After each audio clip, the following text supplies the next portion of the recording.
Get some nice elevator music there. What's up, J35? Hello, hello.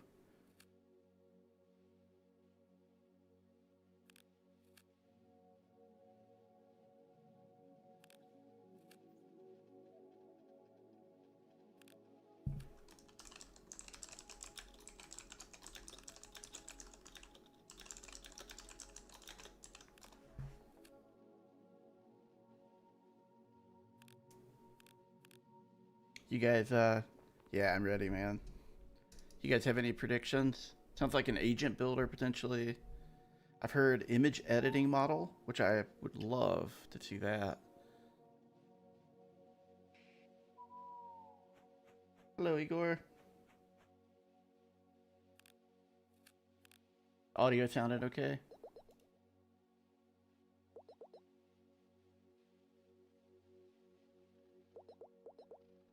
Oscar bot.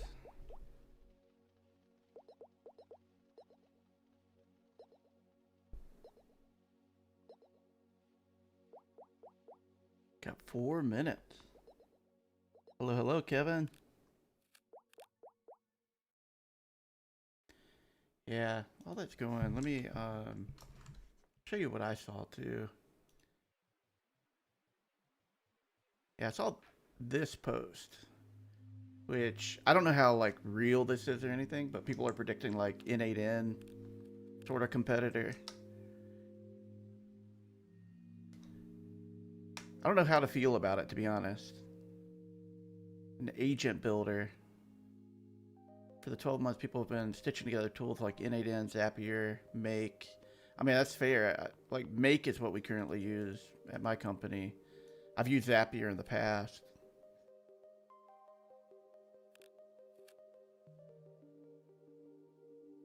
What's up, Chris?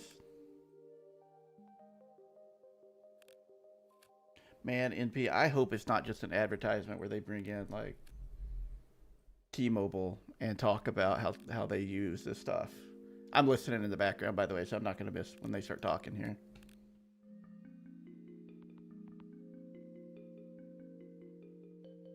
I would love if they had an image editing model. I know a lot of people probably don't care about that, but for what we do, for what I do for my day job, that would be cool. Especially if it's better than Nano Banana, because that thing is freaking awesome. Expected more diminishing returns.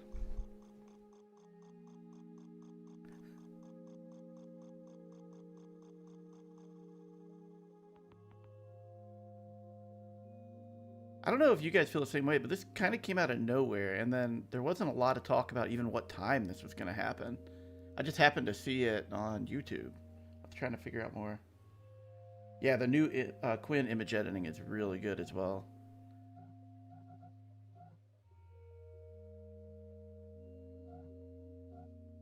Have you guys had a chance to play around with Cheetah yet? I've been doing a lot of stuff with that all day today and yesterday with Cheetah. That thing is so fast. I think it's about to start. The music is getting to a point. Oh, we got 2 minutes. There's no way they're going to be early.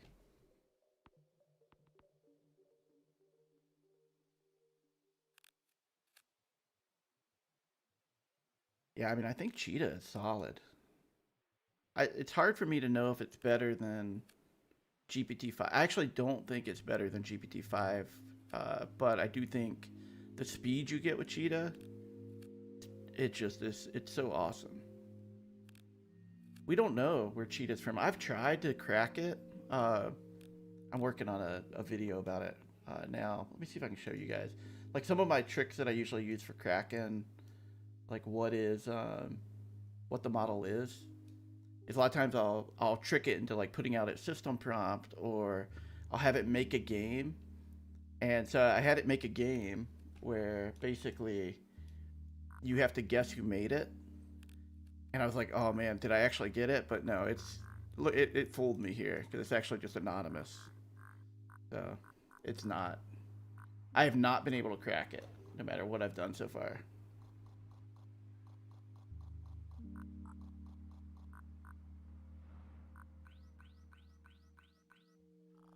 I have played with Cat Coder a little bit, Not as much as I would like to at this point. Have you had a chance to play with it? There's just been so much going on. I've been having a hard time keeping up with everything. Yo, Sharik, how are you, man?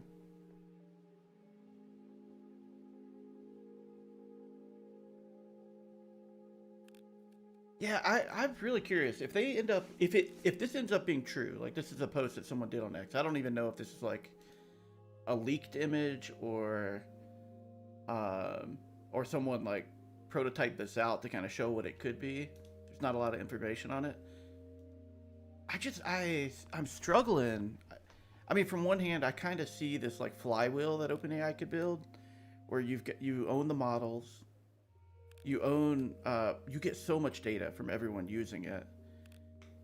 But do they really need to go up to this level? Like when we have things like N8N, Make, Zapier, and all those different competitors, this would need to differentiate a lot, in my opinion.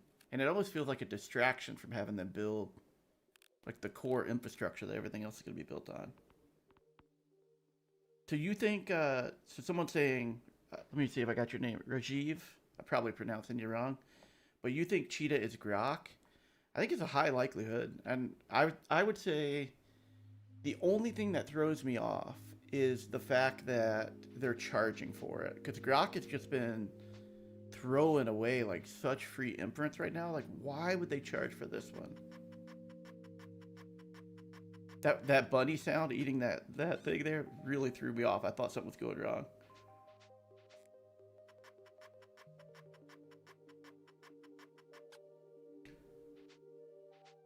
Oh, do I need to?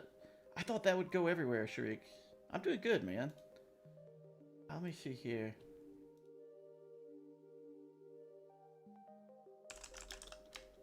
Let me put this,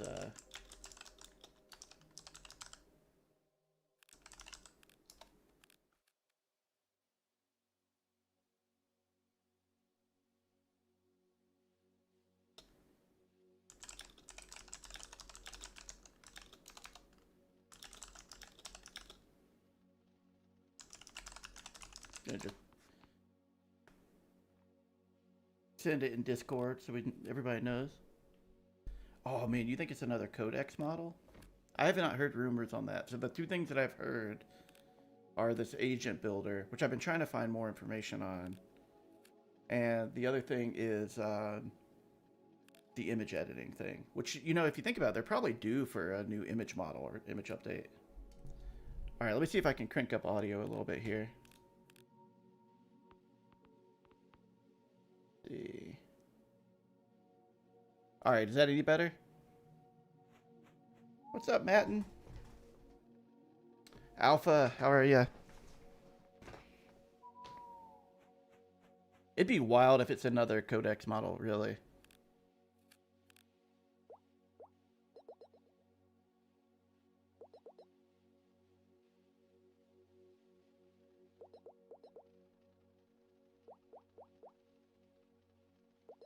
What's up, Unlimited Bytes? Yeah, I've been building a lot with Cheetah, and I would say it's good. What I love about it though is how fast it is. If we could somehow get like GPT-5 in that kind of speed, holy crap.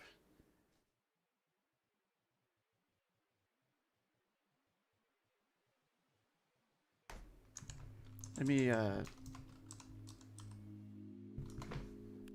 tweak my audio settings here.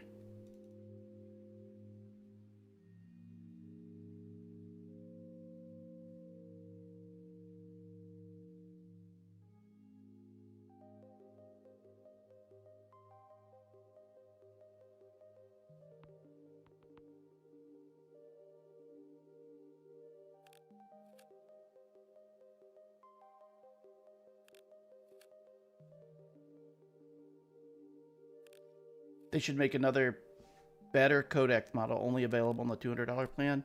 You know what would be really cool is if they announced a $100 plan.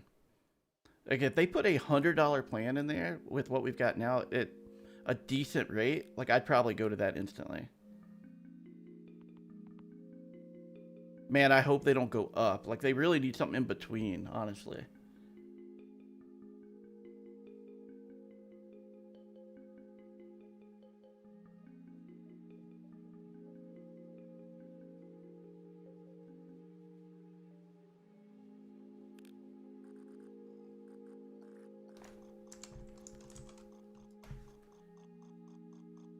gonna see if I can get it. I've got everything kind of cranked up on the audio right now, trying to get it tuned in.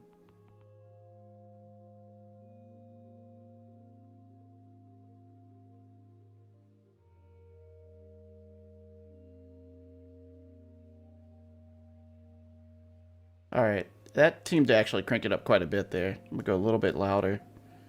Hopefully that's pretty good.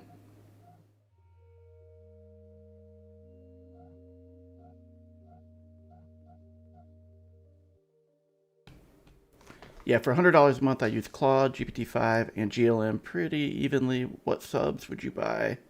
And would you pay as you go? Man, the GLM plans, you just can't beat them. Honestly, if you're okay using, ZAI servers, holy crap, man. I personally pay for them.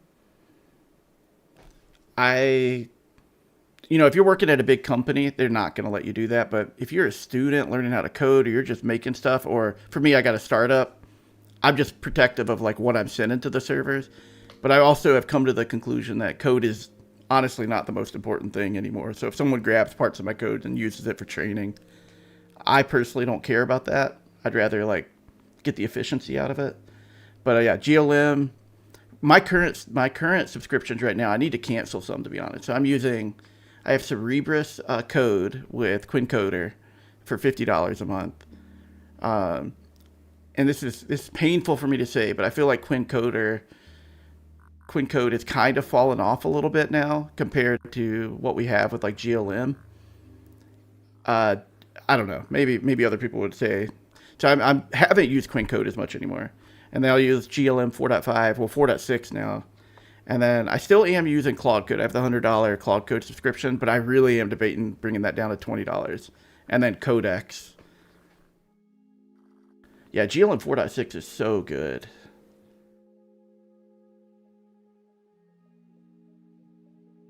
I'm curious about the. Yeah, I'm really debating dropping the Cerebro sub Shriek. It was good for a while. I just don't use it enough anymore. So Complete, you mentioned that you use GPT-5 Pro constantly for everything. I'm wondering what are you doing with it exactly? Are you doing like architectural, or are you giving it a bunch of code and having it do like diffs for you? How are you using that?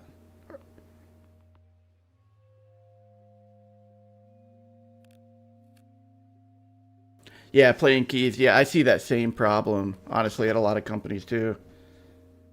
The company I came from, I was talking to some of the directors over there, and it's honestly, they're very limited on what they can use, just basically based on the permissions that you have to give, like Codex or whatnot, to be able to do the code reviews. It's really rough. Fran, if you do that, you should let me know how that goes. So Fran says he's thinking about getting the $45 offer from GLM and then downgrading to Cloud Code $20 a month. I've also debated doing that as well, because GLM to me is it's good. And honestly, if you can save $150 a month and get 90% of the quality, just can't beat it. So Kashav, so the problem that I have, so GitHub, the Copilot, is a good agent. So everything I'm about to say, like, don't take this like it's me. I think it's a good agent. It scores really well on my evals. I struggle with how slow and how limited it feels when you're on the sub, because I currently pay for that too, primarily to be able to test all the evals and stuff I do. I would personally probably just get Codex and the $20 a month Codex and just use the Codex CLI versus GitHub. Now, Codex CLI is not that much faster, but with the GitHub extension, I haven't used their CLI much, but I feel like with the extension that you get with GitHub, it is just so ungodly slow, even for models that should run fast, and that's what drives me nuts more than anything. I see the same thing for some of the other ones too. That I feel like there's like these priority queues that they probably have, and GitHub is probably using some cheaper inference or something that makes it slower for them.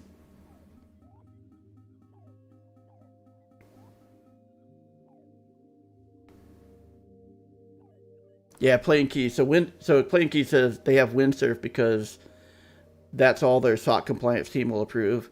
Yeah, the company I was talking about, they have Cursor for those same reasons, and then they just recently got Claude Code approved. But they run Claude Code through their own Bedrock, their AWS Bedrock account. And from what they were telling me, the speeds are atrocious because everyone's sharing that same Bedrock deploy, which makes it awful for them. So yeah, I guess I'm privileged to be kind of in a startup right now where I don't have to worry so much about SOC and all that stuff to that degree. All right, Sharik, drop all the Chinese providers. If we get OpenAI, Claude, Gemini, XAI, $100 each with their own CLIs. Yeah, that would be wild. I am interested to see what Gemini does with 3 and their CLI. It's been a few weeks since I looked at their code repo to see like what they're doing. But there for a while, they were like cranking out updates. So it looks like they're running late. Making sure I don't have the time wrong here. Pretty sure I read 1 o'clock. We'll see what happens. We'll hang out a little bit more.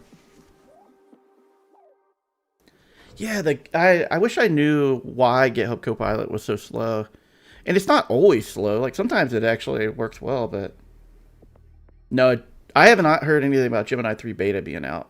Oh, here we go. We got something.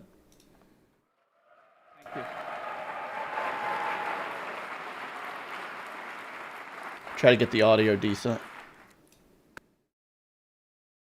Thanks for being here in San Francisco, the city where we started and where we are committed to building the future of AI. It's been almost 2 years since our first Dev Day. We, but most importantly, all of you have come a long way since then. Back in 2023, we had 2 million weekly developers and 100 million weekly ChatGPT users. We were processing about 300 million tokens per minute on our API. And that felt like a lot to us, at least at the time. Today, 4 million developers have built with OpenAI. More than 800 people use ChatGPT every week, and we process over 6 billion tokens per minute on the API. Thanks to all of you. AI has gone from something people play with to something people build with every day. Before we get started with all of today's announcements, we want to do something fun. On the screen behind me are the names of the developers in the room who have built apps on our platforms that have crossed some big milestones. 10 billion tokens processed, 100 billion, even 1 trillion. Dang. Let's give them a round of applause.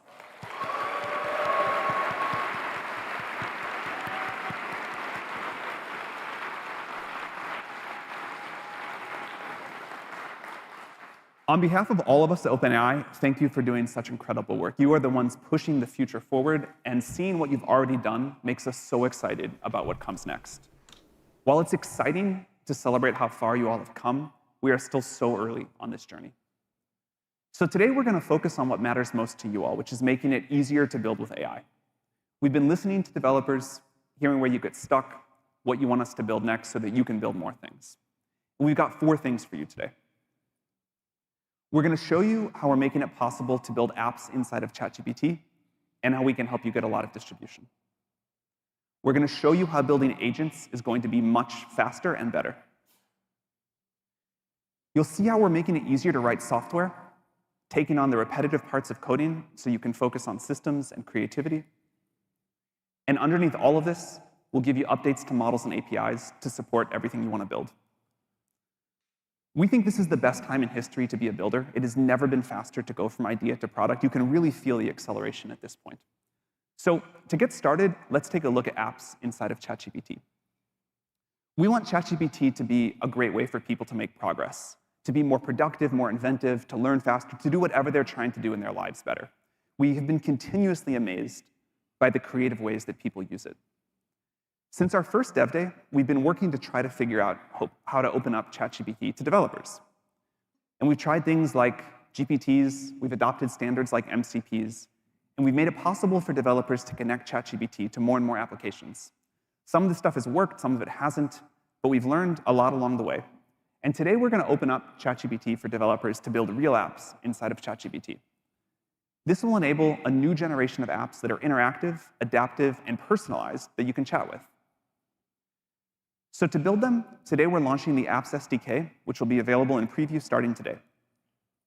With the Apps SDK, you get the full stack. You can connect your data, trigger actions, render a fully interactive UI, and more. The Apps SDK is built on MCP. You get full control over your backend logic and front-end UI. We've published the standard so that anyone can integrate the Apps SDK. When you build with the Apps SDK, your apps can reach hundreds of millions of ChatGPT users. We hope this will be a big deal for helping developers rapidly scale products. Thank you.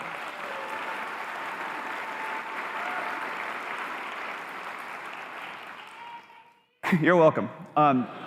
If a user is already subscribed to your existing product, they'll be able to log in right from the conversation. And in the future, we're going to support many ways to monetize, including the new agentic commerce protocol that offers instant checkout right inside of ChatGPT. So let's take a look at a few examples. When someone's using ChatGPT, you'll be able to find an app by asking for it by name. For example, you could sketch out a product flow for ChatGPT and then say, Figma, turn the sketch into a workable diagram. The Figma app will take over, respond, and complete the action. You can also then launch FigJam from ChatGPT if you want to iterate further. We're also making apps discoverable right in the conversation. So when a user asks for something, we can surface a relevant app as a recommendation. Maybe a user says they need a playlist for their party this weekend. ChatGPT could then recommend building it in Spotify. It's an easy way to find the right app or have the right app presented to you at the right time. And there'll be a whole bunch of new ways for developers to get discovered. So now, rather than just talk about this, I'd like to invite Alexi to the stage, and we'll show you a live demo. Thanks, Alexi. Hi, I'm Alexi, a software engineer on ChatGPT working on Apps SDK. I'm super excited to showcase some of the first apps users will be able to interact with today. The magic of these apps is combining their rich interactive visuals with the power of ChatGPT. Let's start with Coursera. Let's say I don't spend enough time thinking about machine learning at work, and I want to learn more. I can ask the Coursera app in ChatGPT to help me learn more about this. I can say, Coursera, can you teach me something about machine learning? Since this is my first time using Coursera in ChatGPT, I'll need to consent to connect. The next time I use it, I'll be able to dive in immediately.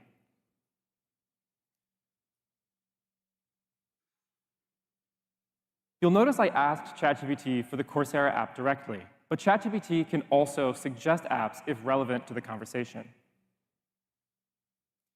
Apps in ChatGPT, by default, are displayed inline and can support anything that you can render on the web, like this video shown here. Apps SDK also supports picture-in-picture or expanding to a full-screen layout. So now that I have my course up, let's play the video. Playing the video immediately pins it to the top of my screen, which is really helpful for something like Coursera because you can access your conversation while watching the video. Let's skip ahead a little bit and say I want to go a little bit deeper on something mentioned in the video. I can ask ChatGPT, can you explain more about what they're saying right now? Apps SDK provides an API to expose context back to ChatGPT from your app, ensuring that the model always knows about exactly what your user is interacting with. We're calling it talking to apps, and it's really part of the magic here. I'm super excited about how learning with ChatGPT, one of our top use cases, is continuing to get better. And with apps and the Apps SDK, you can unlock richer educational experiences for users around the world. So here, ChatGPT responded and explained that the instructor is talking about data preparation steps before training a machine learning model. And then it breaks it down in simple terms for me. I don't need to explain what I'm seeing in the video. ChatGPT sees it right away. So here, I was able to connect to Coursera's app, discover and start playing a course, and directly engage with the video through text, all within my existing ChatGPT conversation. Pretty cool. Users also love being creative in ChatGPT. Here, I have a conversation where I've been brainstorming some ideas to help my younger sibling's dog walking business. We've gone back and forth a few times, and now it's time to make this into a reality. I'm pretty happy with some of the names here. So let's take this walk this wag name, and now I'm going to ask Canva to turn that into a poster. I can say, Canva, can you make me a poster with the walk this wag name?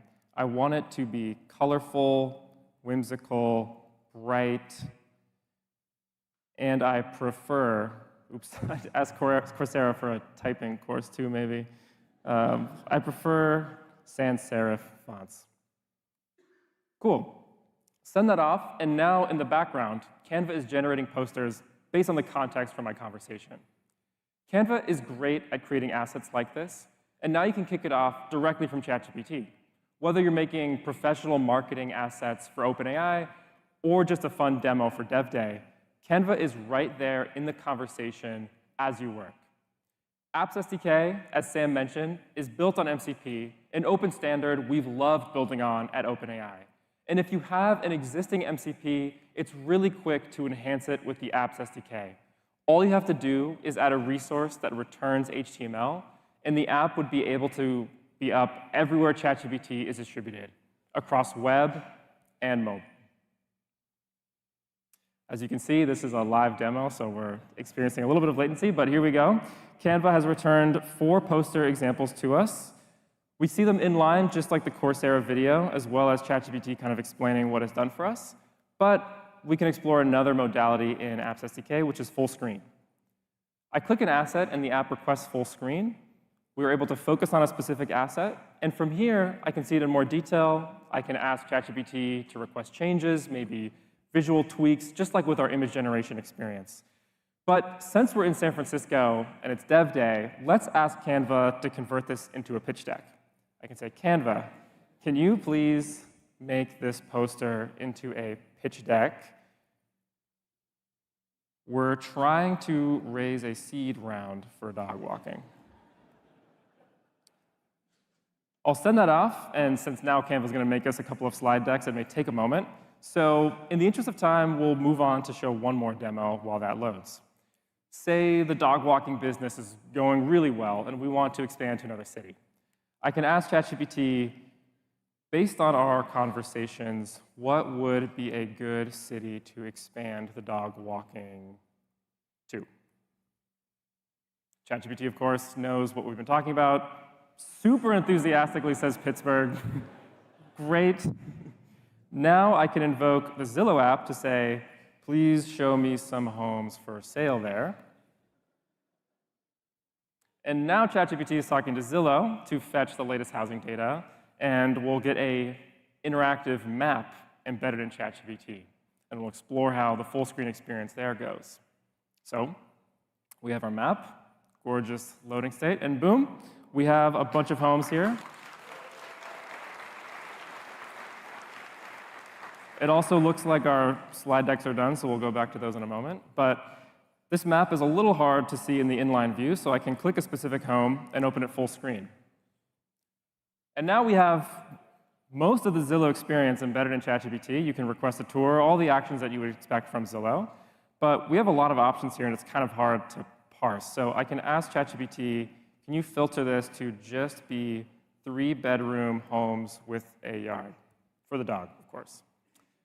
ChatGPT will talk to Zillow again, and because the app is in full screen, it can now just update the data that's provided to it without needing to create a new instance. We see ChatGPT came back. We get the message overlaid here. If I click that, I can view my conversation over the Zillow app and even open it to the full height. Cool. Let's zoom in and find a specific home we may be interested in. Now, because the Zillow app is exposing context back to ChatGPT, it knows what I'm looking at. I can ask for more information about this home, like how close is this to a dog park? ChatGPT is able to compose the context from Zillow with other tools at its disposal, like search. So it's able to give more information about this home. From here, I could invoke other Zillow tools, maybe find out the affordability of it, but it'll provide the best answer every time. This is a great example of how dynamic an experience with Apps SDK can be. This all started from an inline map, and now we're able to go back and forth between talking to the app, asking ChatGPT questions, or just using the Zillow experience. Let's check back in on those slide decks. So if I pop back over into this conversation. See, Canva has given us a few options here. Like the look of this blue. So if we open that up, we now see the slides in full screen, and I can see all the beautiful slides that Canva has generated for me. When I'm ready, I can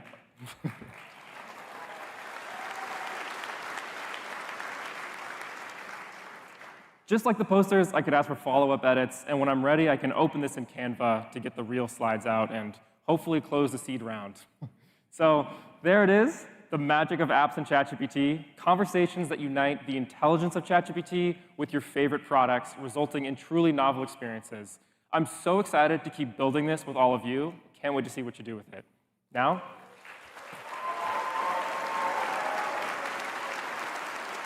back to Sam for more on apps. That was awesome. Thanks, Lexi. That was great. It's very hard to type and talk in front of a bunch of people at the same time, so you did very well. We're excited for you to try out the apps that you saw in the demos, along with a few more from these launch partners. They'll be available in ChatGPT today, and this is just the beginning. We're going to roll out more apps from partners in the weeks ahead. For developers, the Apps SDK is available in preview to start building with today. Our goal is to get this in your hands early, hear your feedback, build it together with you. And then later this year, developers will be able to submit apps for review and publication. We'll also release a directory that users can browse, in addition to discovery and conversation. Any apps that meet the standards provided in our developer guidelines will be eligible to be listed. Apps that meet higher standards for design and functionality will get featured more prominently, including in the directory and suggested as apps and conversations. We've published a draft of the developer guidelines along with the Apps SDK, so you'll know what to expect, and we'll share more in monetization from apps soon. We'd also love your feedback about what you'd want. This should be an exciting new chapter for developers and for ChatGPT users. So that was apps, and we hope everyone loves it. Thank you.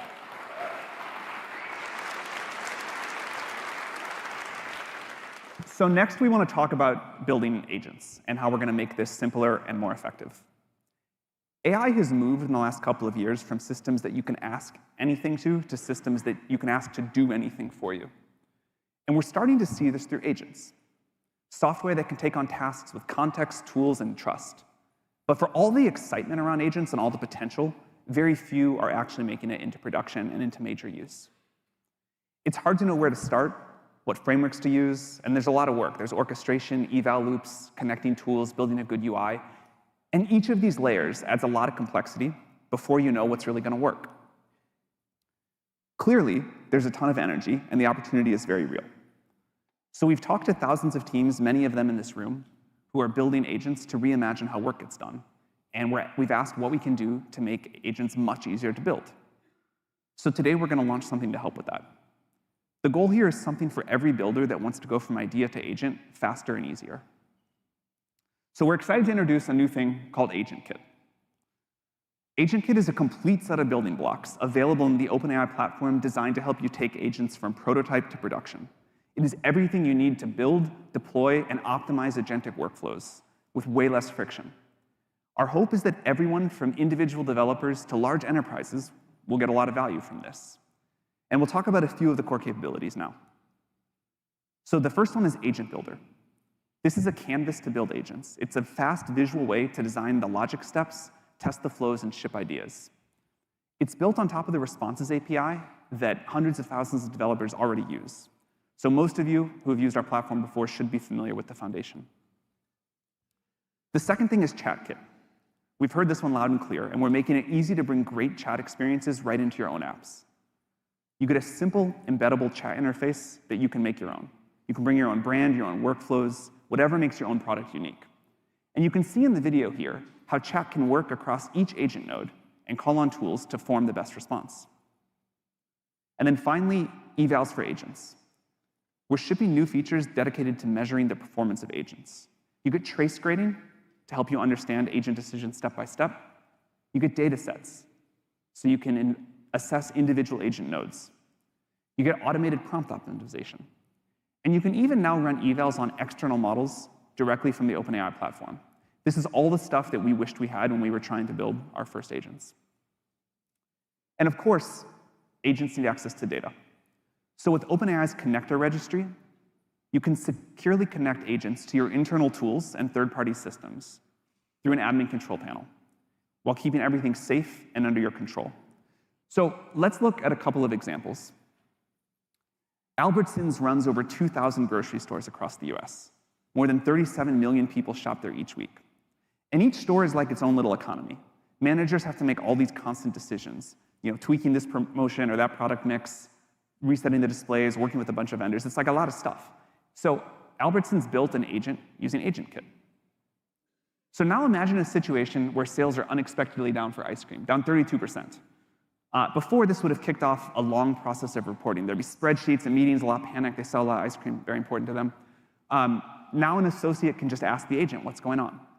The agent will look at the full context of everything it can discover, seasonality, historical trends, external factors, and it'll give a recommendation. Maybe it's time to adjust the display or to run a local ad. So let's take a look at another agent. HubSpot is a customer platform used by hundreds of thousands of organizations around the world. And they used AgentKit to improve the responses of Breeze, their AI tool, using the custom responses widget. So in this example, a HubSpot customer called Luma Plants gets a question about why a plant is not doing so well in Arizona. It then uses the Breeze assistant to search its own knowledge base, look up local treatments for the state's low humidity, pulls in policy details, and puts everything together. It then offers multiple ideas and a recommendation.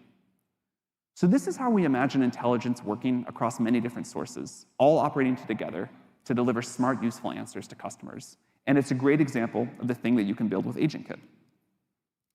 We have a bunch of great agent launch partners that have already scaled agents using AgentKit.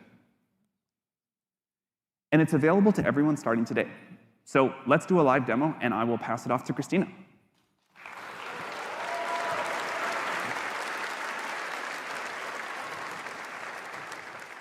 Thanks, Sam. Hi, everyone. I'm Christina, and I work on the team building AgentKit. Today, I want to show you how AgentKit helps developers create agents faster than ever before. So you may have already seen our Dev Day website. It's the site here that all of you have access to and has everything about today's schedule. But right now, it's just a static page. What if it could actually help you navigate the day and point you to the sessions that are most relevant to you? We're OpenAI. We need to have AI in our Dev Day website. So that's what we're going to build together, an agent powered by AgentKit deployed right here inside this site. And to make this interesting, I'm going to give myself 8 minutes to build and ship an agent right here in front of you.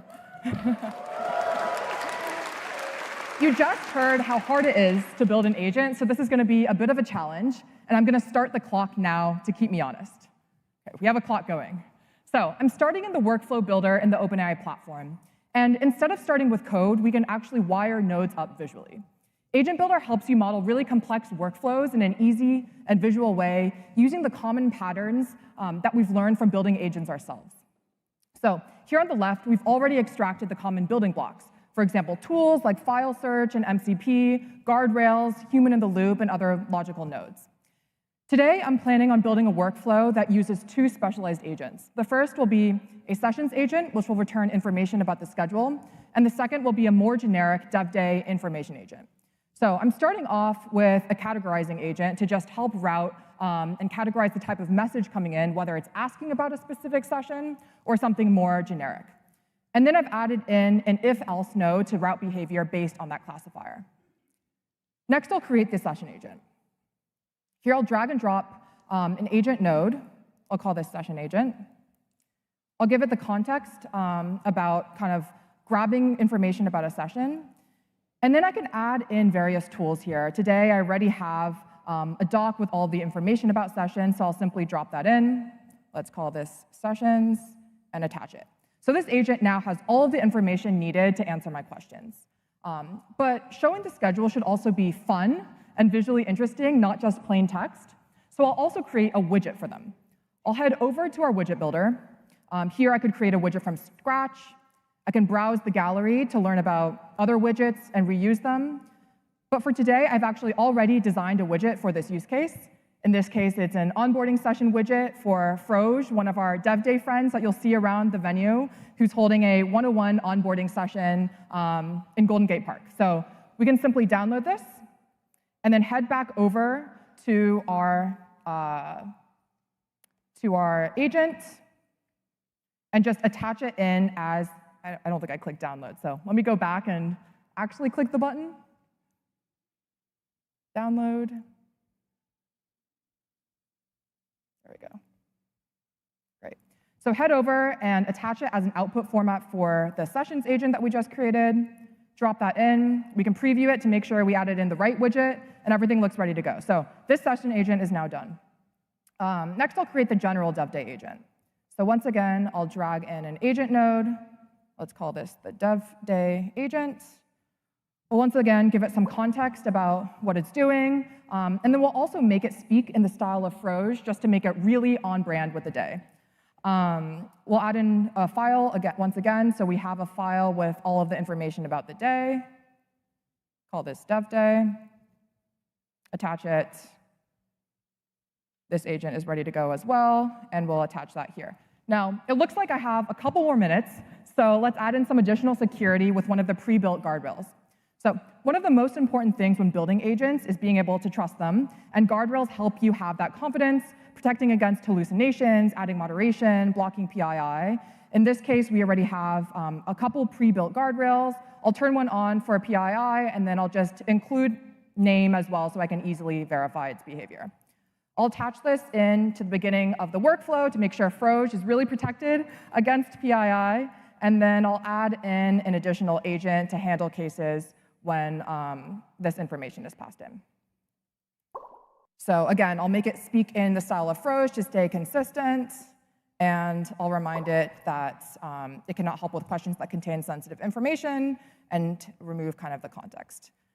Great, so I think this workflow is ready to go. I can also configure the output to determine what shows up to the end user. In this case, I can also turn off file search sources if that is kind of more internal. And I think that's it. Let's test it out. I can preview this directly from our agent builder. So here I can ask, what session to attend to learn about building agents? And I can see this message moving its way through that workflow we just created, checking guardrail, categorizing intent, pulling information from the file of sessions that I just added in, finding the right session, using the widget that I added, and determining, orchestrating agents at scale at 11:15 with James and Rohan is like the best session for me to go to learn more about this. And then I see a couple ribbits because this is actually Froge talking to me and ribbiting at me. So, okay, I think this agent looks good. Need to watch the time. So we just built a few specialized agents using tools. We added in guardrails. We customized them using some widgets. And then we also tested out the workflow in preview. The one thing we haven't yet done is a full set of evals. And we can also do that directly from the agent builder to make sure that everything behaves exactly as expected before going live. But right now, I've got a giant clock chasing me, and dev day is waiting, so let's publish this. Hit publish here. Let's call this Ask Froge. Hit publish. And I now have a fully deployed, published agent in production with a workflow ID that I can use to run directly. On the right, we also have code export in case I want to run this in my own environment, in my own servers. But you can see this is quite a bit of code to write. And so I'm just going to stick with using the workflow ID that we just created and then head over to my site. So here in my dev day site, I'm first going to create a chat kit session using the workflow that we just created. I'll simply drop in that workflow ID. I'll add in the chat kit React component using that client secret that we just created in our own server, and then adding in visual customization as well to, again, make this really Froge themed. In this case, it's going to be called Ask Froge. It's going to continue to ribbit in the placeholder, and it'll have some Froge-specific colors and starter prompts. I'll add this Froge chat in a bottom sheet, so it'll come up from the bottom of the page. And then finally, I'll add in a link to Ask Froge at the top of the site so that it's really front and center on our website. So let's go back to our site. There it is, Ask Froge, top of the site.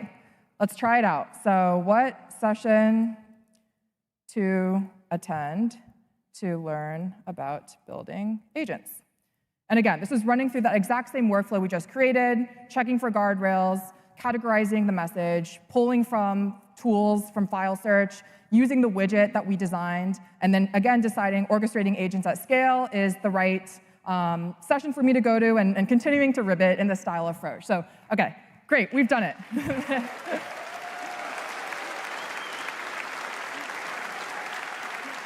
The agent is ready. We can stop the clock. The agent is ready with 49 seconds to spare. And I can keep iterating on this agent directly in the visual builder and also deploy these changes directly to my site without making any code changes at all. This includes adding new tools, adding new widgets for other use cases, adding new guardrails, and I can even wire it up to client-side tools to take actions directly in my website. So in just a few minutes, we've designed an agent workflow visually. We added in some tools and widgets. We previewed it. We deployed it. We tested it. And now you all can use it. This is actually live now in your Dev Day site. You can tap your badge, and you should be able to see it and use it and find the sessions that are best for you. So we're looking forward to you using it and meeting Froge, and also seeing all of the new experiences that you'll now be able to build using AgentKit. Thanks, and back to Sam.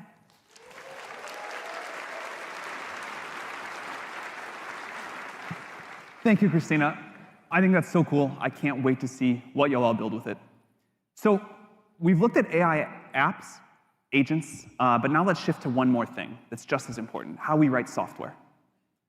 One of the most exciting things happening with AI is that we're entering a new era that changes how software gets written. Anyone with an idea can build apps for themselves, their families, or their communities. And before we talk about Codex, we want to show you a few examples. In Japan, an 89-year-old retiree taught himself to code with the help of ChatGPT. He's now built 11 iPhone apps for elderly users. He's turning a lifetime of wisdom into tools that help others live more independently. In Spain, Pau Garcia and members of domestic data streamers are helping people reconnect with memories using ChatGPT, image generation, and Sora. At ASU, med students needed a better way to practice the kinds of difficult human conversations they'll have as doctors. So they built a virtual patient app with our models, where they can try, fail, and get better before they step into a real exam room. And at Versailles in France, visitors can now walk the palace and talk to it. They built an experience where you have a live discussion with art and sculptures with our real-time API. History becomes a conversation. It's awesome to see what people are building, and this is why we're so excited to give developers even more tools to build faster. So, earlier this year, we launched a research preview of Codex, OpenAI's software engineering agent, built to work alongside developers and speed up how software gets created. Since then, Codex has become very loved and grown into a much more capable collaborator. It works everywhere you code now: your IDE, the terminal, GitHub, and in the cloud. Your ChatGPT account connects everything so you can move your work seamlessly between your tools.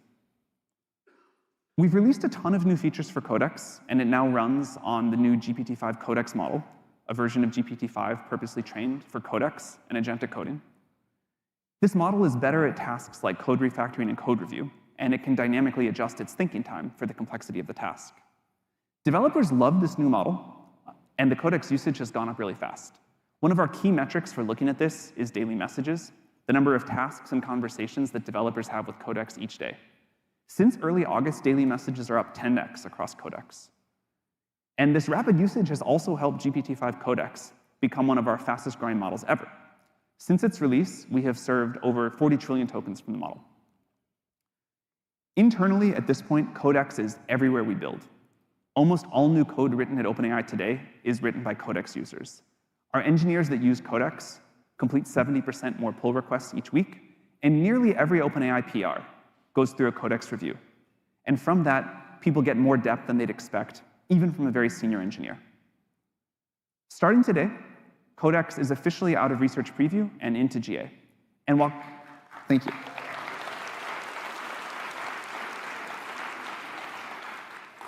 And while Codex already has a lot of traction with individual developers, today we're introducing a new set of features to make Codex more helpful for engineering teams. First, we have a Slack integration. This has been very much requested so that you can ask Codex to write code or answer questions directly from team conversations in Slack. Second, a new Codex SDK so that you can extend and automate Codex in your team's own workflows. And third, new admin tools and reporting, including environment controls, monitoring, analytics dashboards, and more, so that enterprises can better manage Codex. Expect to see a lot more Codex improvements coming soon. One of the things that's been really inspiring to us is to see the breadth of people using Codex, from developers building side projects on weekends, to high-growth startups, to big global enterprises. Cisco rolled out Codex across its entire engineering org. They're now able to get through code reviews 50% faster and have reduced the average project timeline from weeks to days.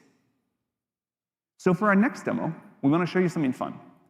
We're going to show you how you can use the new Codex and our APIs to turn anything around you into workable software.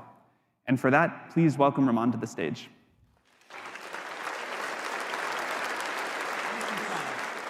Good morning, everyone. Last year, we built an iPhone app from scratch, and we even programmed a mini drone live on stage using O1, our first reasoning model. It was kind of vibe coding before we even had a name for it, frankly. But the progress since has been incredible. Codex is now a teammate that understands your context, it works alongside you, and it can reliably take on work for your team. And we thought about how do we best show you all of the cool things that Codex can now do. We had a lot of ideas.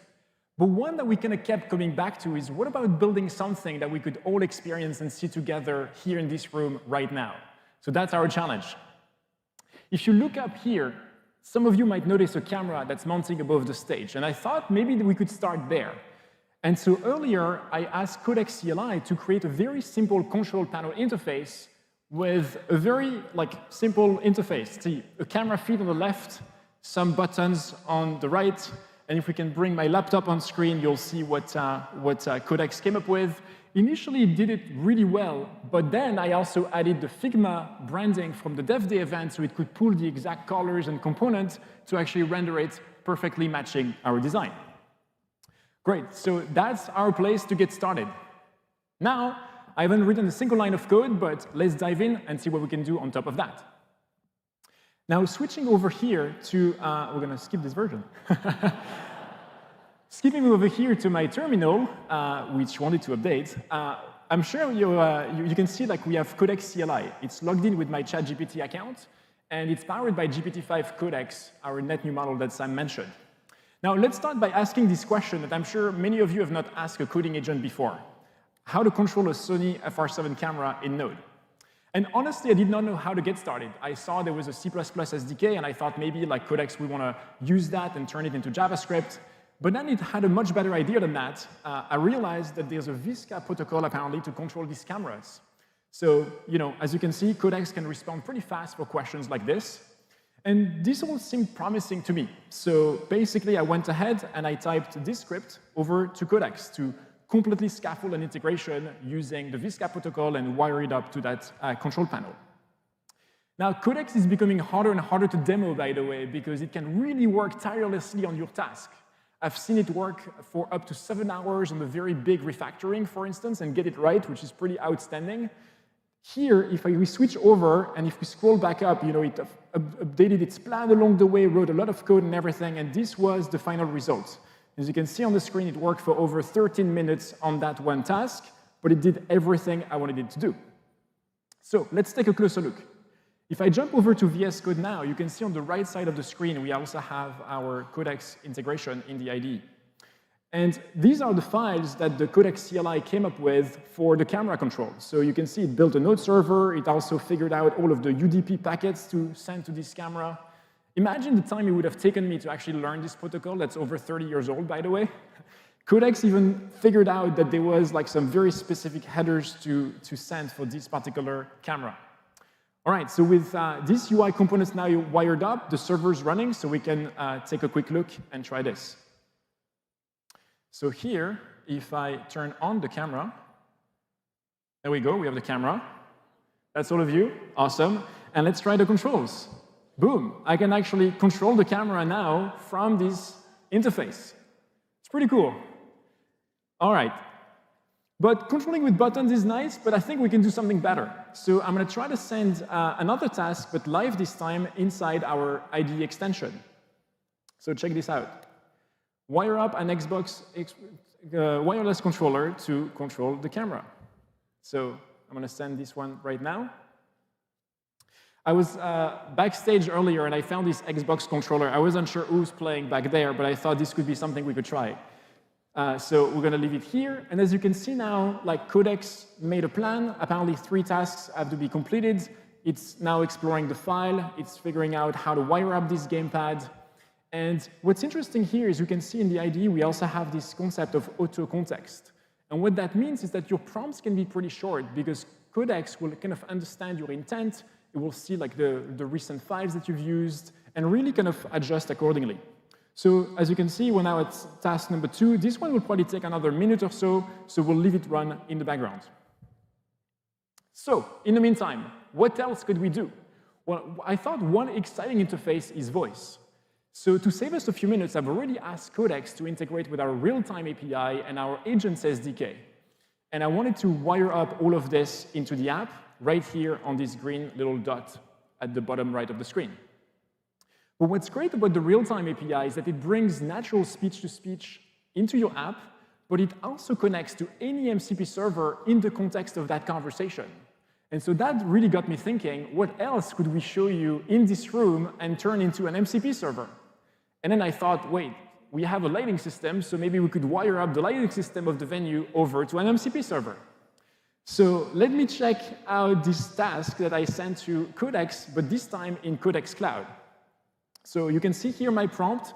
I asked Codex to wire up this MCP server for this very specific model of lighting system. I gave it like the reference docs that I found, and I gave it the exact interface that I wanted to have for my UI to work. But what's fascinating to me is like if you look at the logs, for instance, like that's really the magic of the agentic behavior of Codex. Like, I could have asked a teammate to do that, but because the task was very specific, now Codex is my teammate. And if you look at how it went through the process, it actually figured at some point that it needed to kind of find new information about command 8 to move forward, so then it went ahead to fetch the GitHub docs again, to kind of really like operate and call tools along the way. And that's really the magic of GPT-5 Codex. You can really let it go off, do some complex tasks, and you'll see this like agentic behavior emerge. And then after that, I did one more turn to actually ask Codex to like include the README information so I can understand how to run it. And sure enough, here is my MCP server. Now, going back to VS Code, what's also very interesting, sounds like the Xbox task just finished. We'll see that in a moment. Awesome. And now going back here, you can see that you have all of your local, but also your cloud tasks right here inside the VS Code extension. So if I click on the build MCP server, for instance, this is the task I just showed you on Codex Cloud. And here, I can actually apply all of the changes locally if I want to test them. So I can just go ahead and click apply, and now all of the changes with this MCP server are now included locally. Now, I didn't want to let you watch me do npm install here on stage, so I just took that MCP server already and I started to install all of the dependencies to make it run. So let's now put all of that to the test. But first of all, if we go back to our app right here, let's see if we can actually control this camera now with this Xbox controller. There we go, it works. That's pretty awesome. What's funny is like I didn't even specify to Codex which button should do what, but it figured that the joystick was probably a good idea. So that's actually perfect. But let's do the real test now. Let's enter voice mode and see what happens. So sorry in advance, AV team, but we'll try to see if Codex figured this out to control the lights. Hi there. Hello? Hi there. I can hear you loud and clear. Let me know what you need. Yeah, what do you see on the camera? I see a large audience in front of you, with rows of attendees seated and ready. The room is well lit, and the crowd stretches far back, filling the space. That's right. Could you shine the lights towards the audience? There we go. I've just lit up the audience with a nice bright wash. They should be perfectly highlighted now. Can you greet everyone here in the room now? Absolutely. The audience lights are up. Let's welcome this fantastic crowd. Hello, amazing developers at Fort Mason. We are so excited to have you here for an incredible day. Awesome. Could you now do something fun with the lights and say hi to people tuning in on the live stream?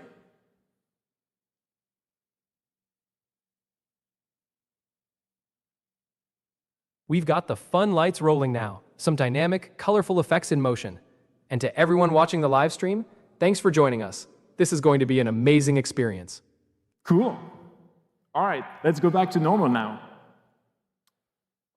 Awesome. So I still have not written a single line of code, by the way, to make this happen. But there's one more thing I wanted to show you. Last but not least, Sam mentioned that we're launching a Codex SDK today. And so I wanted to finish up with something that gives you a little bit of a glimpse into what might be the future of software engineering. So let me go back into voice mode and try this.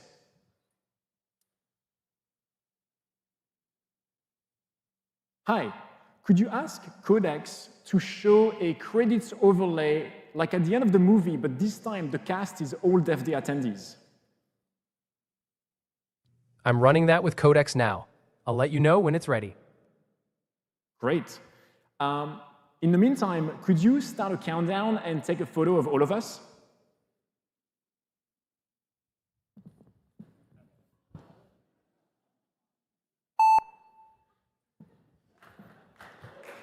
Oh, and there we go.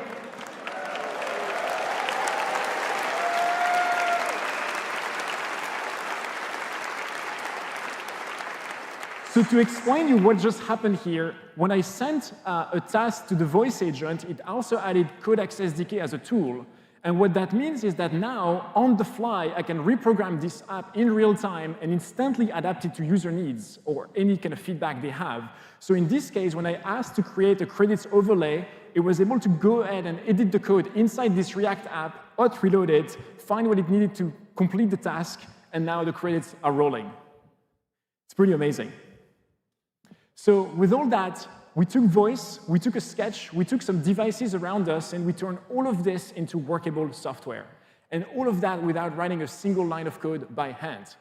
So really give Codex your most ambitious ideas, give Codex your most complex coding problems, and see what happens. I think you'll be as amazed as we are every day. The only limit now is your imagination. Thank you so much. Back to you, Sam.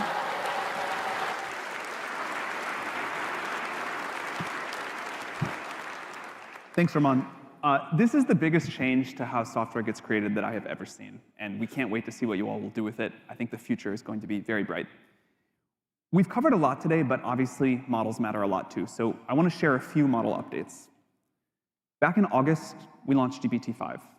We trained it to be really good at steering agents and end-to-end coding, and GPT-5 has delivered on that.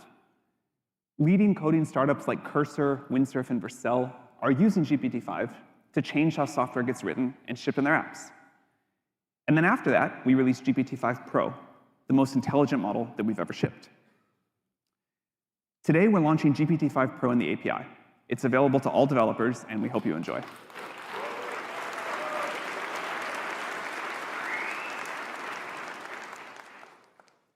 GPT-5 Pro is great for assisting with really hard tasks, domains like finance, legal, healthcare, and much more, where you need high accuracy and depth of reasoning. We're also releasing a smaller voice model in the API with GPT Real-Time Mini. It is smaller, 70% cheaper version of the advanced voice model we shipped 2 months ago with the same voice quality and expressiveness.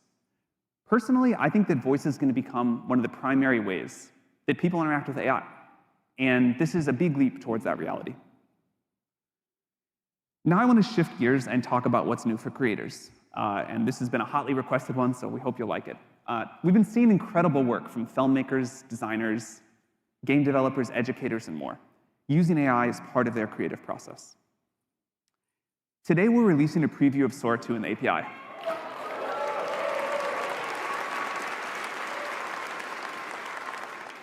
You now have access to the same model that powers Sora 2's stunning video outputs right in your own app.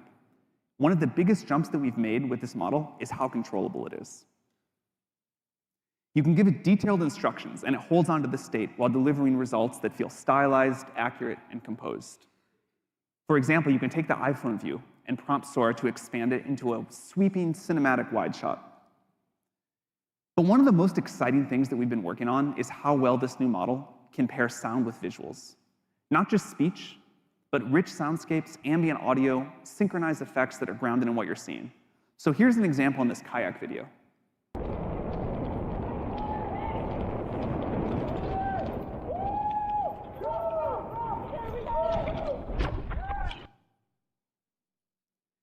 You can also bring pieces of the real world into Sora 2.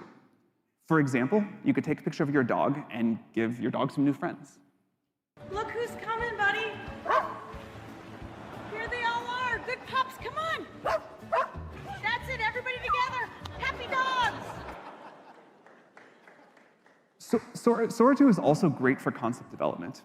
You can just describe a general vibe or a product, and Sora will give you a visual starting point. So here, we're going to use it to generate concepts for an e-commerce ad. When your new place feels like a blank canvas, find the pieces that make it yours. Browse, customize, and check out in minutes. Delivered fast to your door. People seem to love Sora 2. It's been on the top of the App Store since we've launched it, and the creativity that people are demonstrating has been super fun for us to watch.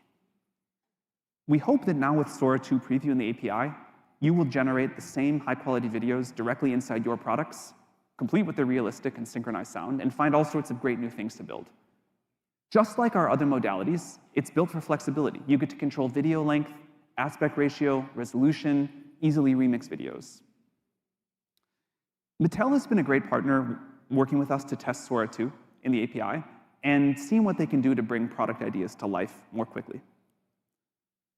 So one of their designers can now start with a sketch and then turn these early concepts into something that you can see and share and react to. So let's take a look at how this works.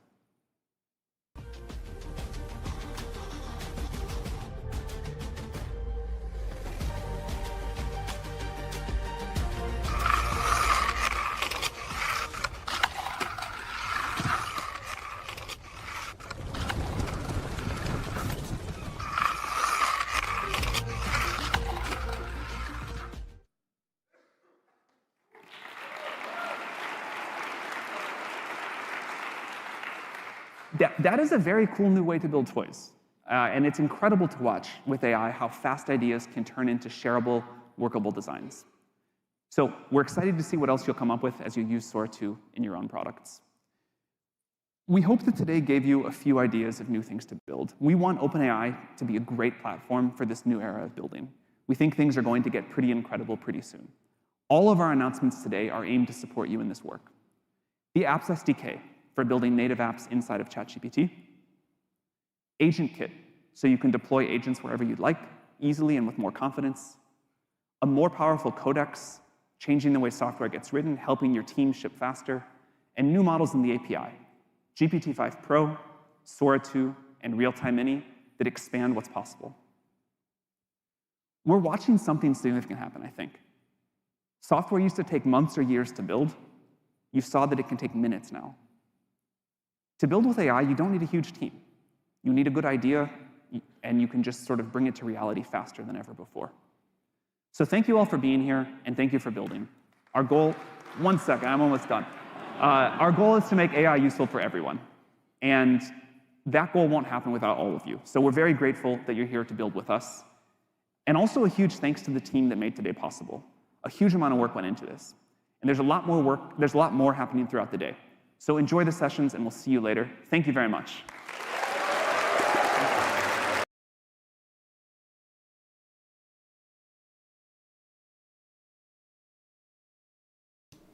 Man, that's wild. I really do want to get you guys' opinion on a few things here. The first one for me that I did not expect was the fact that they're really becoming an app store. Like that is the one that I couldn't quit thinking about the entire time, because I think that changes everything. Like, and maybe I'm over indexing on this, but he mentioned 800 million users a week. I think it was weekly. I could have that number wrong. But so they've got like already a pretty good like surface area of people. And when I think about these, so we already have iOS, and now we already have things like Roblox, and we have Google Play Store and all these things. So it seems to me like OpenAI is wanting to be an app store that people can probably subscribe to different apps or buy certain apps or get access to things through OpenAI. So what I'm really interested in is how they're going to do that from a pricing perspective? Like, is it just a connection? Can I own the customer still and like get them to pay me, or do I have to like pay through OpenAI to give them access? So I'm super interested on that. Yeah, 700 million per week according to Unlimited Bytes. So that is a massive amount of people. I just I need to like think about this a bit, because I've already kind of come to the conclusion, we talked a little bit about being able to buy products in OpenAI. And to me, it's inevitable for that to happen, but I actually don't like it that much, because what we're doing is we're handing off this idea of like AI to make our purchasing decisions without ever having any firsthand knowledge of the product. And there's a whole new like ball game that we have to figure out about how we actually promote our stuff. How do I get the AI to tell me, tell about my product over someone else's? I was asking about a bird feeder, for example, and it recommended one right out of the gate. It's like, hey, you should buy this one. It's like, so, whatever company has that bird feeder that gets recommended is going to get more sales. It's very interesting. And I think the App Store stuff could be very similar to that. A lot of people are talking about N8N, so that's the agent kit stuff. Yeah, I don't know. Maybe I'm a little bit. So I think it's going to be rough, because I know there's people on my team that love Make. Make is like, it's just so easy to use. They can get stuff set up. But the stuff that they're setting up, these are non-technical people, by the way. It's always breaking on them. One of us engineers has to go and like help them kind of unwind stuff and figure it out. So, I mean, time will tell, but I go back to, I'm trying to remember what year this was. This was pre-2010. Unreal Engine rolled out Blueprints. And Blueprints was this like drag and drop interface, so you could have non-technical people set up things in the game. That we were working on, and they were just a nightmare to work on. Now it's gotten better, and I do know a lot of people actually are using Blueprint more now, but it still doesn't automate everything that I think it was intended to originally. So and then there's the whole no code push. Like there were things like Ionic back in the day, where supposedly Ionic had like the no code like framework on top of it. You could go into the website and kind of drag and drop a bunch of stuff and make an app and then export it. None of that stuff really took off. So N8N, I think, is probably, I don't know. It's tough, because enterprise is where I think OpenAI is aiming here. The enterprise is going to probably eat up all the stuff that OpenAI is selling. The enterprise controls, the security people love that. The fact that it's, one company that you have to go and get security review and analysis of, they love that. You don't have to host your own infrastructure with N8N. So I do worry a little bit about them, but I don't think it's going to be anything game-changing. Like, I don't think it's going to, like, unlock new capabilities we didn't have before. Let me see what you guys are saying. Yeah, so N8N is mainly for people who like to build with nodes and is easier but very limited. Yeah. Yeah, I mean, that's true. You could build some stuff, but you try to do anything out of the things that they let you do, like you're going to get stuck. The other thing that I thought was kind of interesting, I know this is kind of a minor thing, but the Slack integration, I know it's, like I said, a minor thing, but it's kind of nice because I've built my own thing to do that, and it'd be kind of neat to just use an out-of-the-box thing, so rather than have to maintain some stuff that I've built custom for that. And then GPT-5 Pro in the API I thought was also very interesting. And this price is just crazy. But I'd have to think about what use case that would actually be usable for. I mean, when I'd run stuff with Opus, I could rack up $50 in 15 minutes. And Opus is what, half this price? I'd have to go look at what it is, but this would be insane how much you'd actually crank.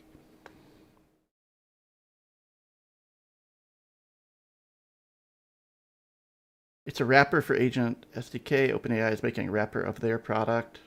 Yeah, I think that's fair.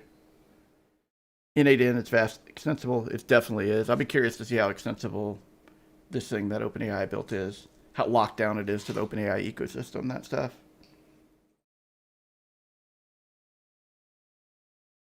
So Opus is $15.75. So same on the input price. And that comes from ELA Ela watch us. So but it's higher on the output for GPT-5 Pro. So what is that, 50% higher? Maybe a little more than that.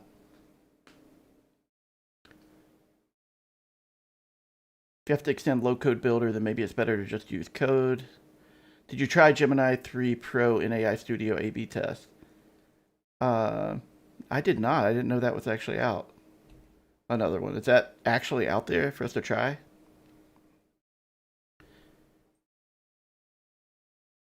Yeah, so just going through it. One of the things I wanted to do some Googling on, or I guess two of these things, is like, how are they pricing? Is there any information on pricing for app usage, or is there any idea on pricing for Agent Kit? So, Agent Kit pricing. Or is this literally just usage and it's just free? Let me see if there's anything. It might just literally be for the API cost, and this is just all of these tools are included with standard API model pricing. Okay. Do you just pay for the API and you get the tool to use it? That makes sense.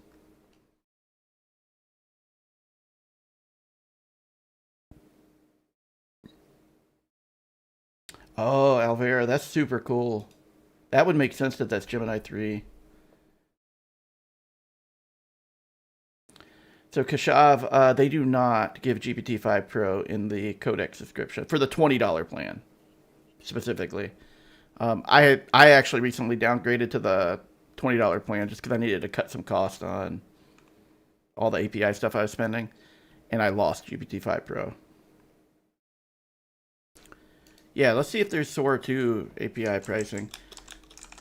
That's one that I'm not so interested in, but I know a lot of people are excited about that. It doesn't look like they... Let me see if it's actually in their API stuff. And they also... The other thing they mentioned was... What did they call it? Let me pull up my notepad that I was writing stuff on. GPT Real-Time Mini we can look for too. Oh, here it is. GPT Real-Time Mini.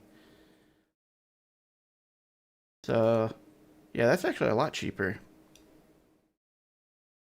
So they claimed 70% cheaper. That checks out. And then, oh, here we go. Sora 2, price per second, 10 cents. Price per... What is the difference here? Oh, it's just bigger resolution. Whoa, 50 cents per second. In a 1-minute video. Wow. That's wild.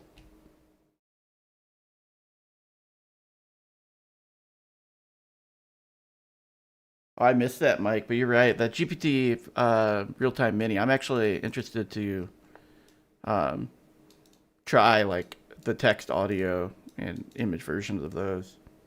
I could check this out. The audio version, $32. I mean, that's expensive. This is still not cheap, but it's a lot better. But man, if you wanted the high resolution video, could you imagine how much money you can blow on that? 1 minute of videos. What's that, $30? $30 for a minute. I mean, I guess you couldn't probably have an editor make that for you, so. So Google user says, really excited about the apps thing. It has huge potential. They're aiming to become the OS. You will do everything inside of ChatGPT, no matter your platform. Yeah, that's exactly what I'm thinking too. I can't. Did they actually announce when that's coming live? Like if I go to, I mean, I know I don't have it installed. GPT, it's probably not out yet. See, I'm on the Plus plan currently. I might have to upgrade to the Pro to try out some of the stuff. Yeah, David, you're right. That's probably like 10 times that, with 10 times being a little dramatic. But it's probably way more than that because you have to regenerate a bunch of times. Yeah, because you imagine, you know, the odds of you getting... What would you do it like in 7? I forget the number. I don't do enough video editing now, so that someone else is gonna be an expert on this. But I know when I did play around with it, it'd give you like, what's it, like 8-second clips. you fail one of those, you know, it's $4, $4, $4 every time one of those ends up needing to be redone. I'd be curious what you find about that, Rod. Because I was debating if I could see using it for like limited things but one of the things that I'll say is GPT-5 in general gathers a ton of context. So I have a feeling like if I were trying to build a plan or fix a bug, it'd be very expensive with GPT-5 Pro. And it would need to be something astoundingly complex to make sense for me to do that.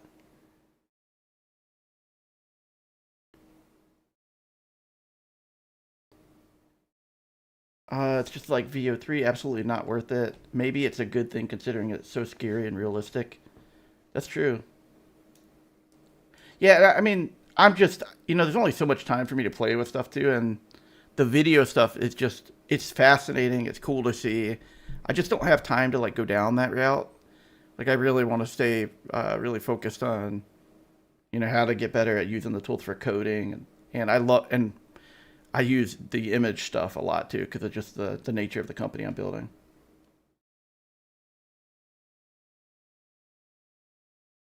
So Rod says, I'm building an app that searched the GAIA space telescope data. I have 4 terabytes of it locally. So as it's astronomy, I'm thinking GPT-5 Pro might be a good fit. That would be very interesting. I'm interested now in... how do I get to the model card for that? I wonder how much context this has. Does anyone know the context window of GPT-5 Pro? Is it the 400K that we get in GPT-5 Codex? So is my business successful? Trying to make it successful. We have... so what we do is we sell to e-commerce stores currently. And we have probably just under 100 customers that are paying for our product. We have a lot of people that are installed. So we have 600 or 700 probably. I have to go look at the latest numbers that are installed, either on the free tier or some like really, really low paid tier. But, we have 100, I'd say, or close to 100. We're getting close to the 100 mark of legitimate customers. We still have a ways to go, though.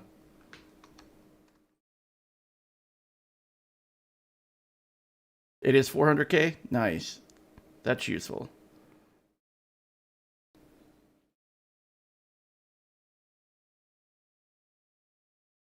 So Robin says, I feel you on that niche. I'm doing the same. I'll definitely explore the agent SDK, but more interested in the app SDK. Yeah, I'm in the same boat. I do worry, though. I do worry about this. Like, how is it going to be? Like, if I were to go take what I'm building and hook it in, because I could totally see being opening parts of my app up to that. In fact, a lot of the customers that we steal, I shouldn't say steal. When we go sell into a store, the majority of time they're using ChatGPT, and we sell them into our workflow because it makes it a lot faster and more convenient for them. Like if we were to kind of like go into ChatGPT, but still be able to charge them in some way to like be able to pay for our cost, it'd be very interesting. Oh, Max YouTube whatever says, oh, API's 400K, but you saw 128K somewhere else. Interesting. So it has like a massive input. Yeah, I'm B2B currently. I do, this is a whole nother tangent. I do have a theory, though, that the new age of companies need to be both B2B and B2C. If you think about like Lovable, Cursor, Volt, like any of them, like pretty much for sale, like a lot of them they need to have that B2C arm, and then have the B2B arm. So we've been really focused on B2B. So I've been considering like what that could look like on the B2C side. So Chris, I do test across Python, C++, C#, Java, Rust. I'd have to go look at my full list. The majority, web and just normal web stuff. So those are the ones I do. It's about 35% Python for my eval. I'm talking specifically for my evals. It's about 35% Python, unfortunately. I'm trying to get that number a little bit lower. C# is probably about, I'd say, 3 out of 20, so a little over 10%. And then I have Java, C++. I'd like to get another one of those. Rust, I have 2 Rust ones currently.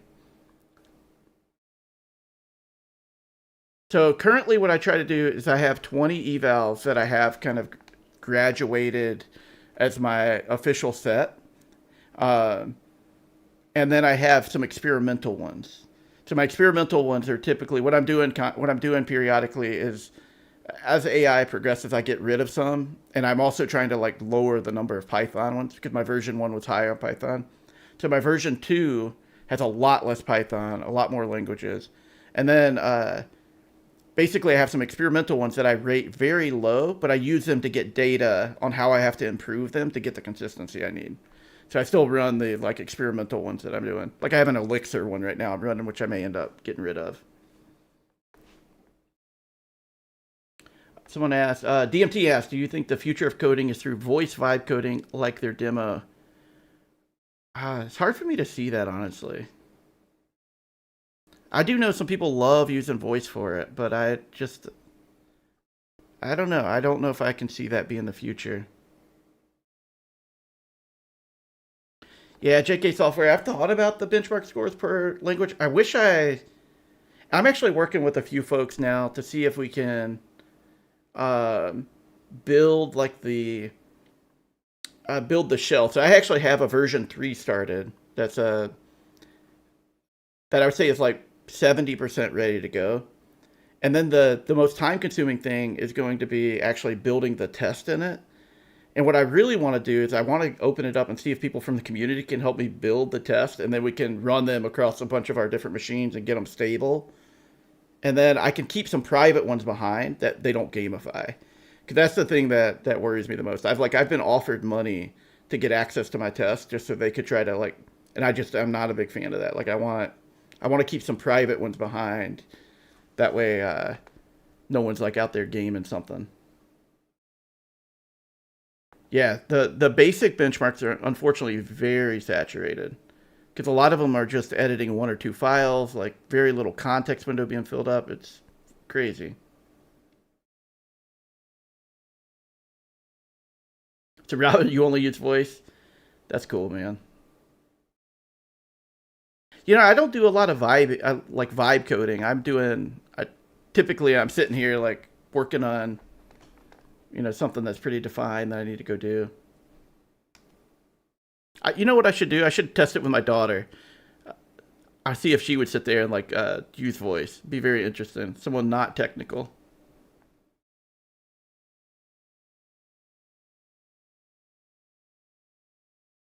Yeah, I would love to figure out a community benchmark. The challenge for me is time. Like it's so time consuming. When I'm running them too, like I literally for days, like getting up to the end of the month, like I'm up till like 2 a.m.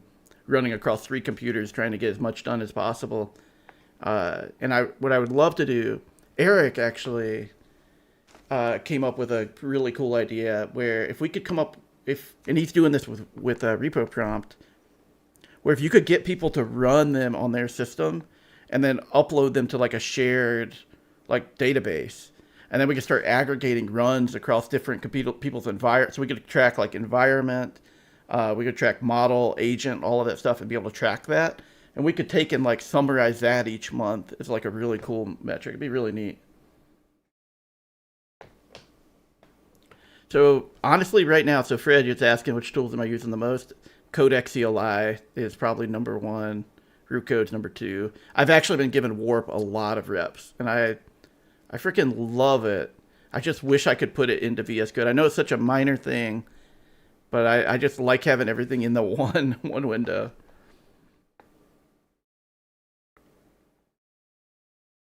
Yeah, David, I know you're a big fan of Warp.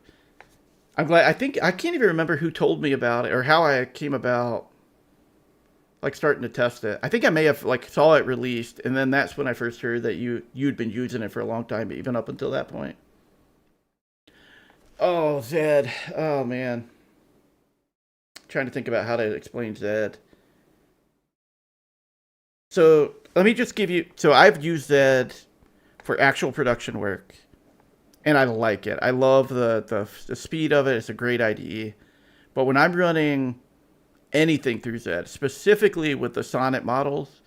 It is so, it over-engineers things to such a degree that it becomes kind of frustrating. And you see this very heavily with my evals. Now, I think I did update my website with the latest scores, and Zed actually scores pretty high, actually. Let me make sure it actually went live up here. Yeah, so you see Zed's #1. But, and I tried to be very specific about this in the video because I honestly think I need to negate points for over-engineering. Because I gave it what I give is a very specific spec for each of the things it needs to run. But Zed will just keep going and going. And it's like, all right, we're going to create a new document I didn't ask for. Now we're going to create a test plan we didn't ask for. Now I'm going to create like this bash script to test the things that we didn't ask for. Oh, one more document. And it just keeps going and going and going. And it generates way more than it actually was asked to do. So I love Zed, but they need to like tone down their agent a little bit. So it's not so, I don't know, such a go-getter.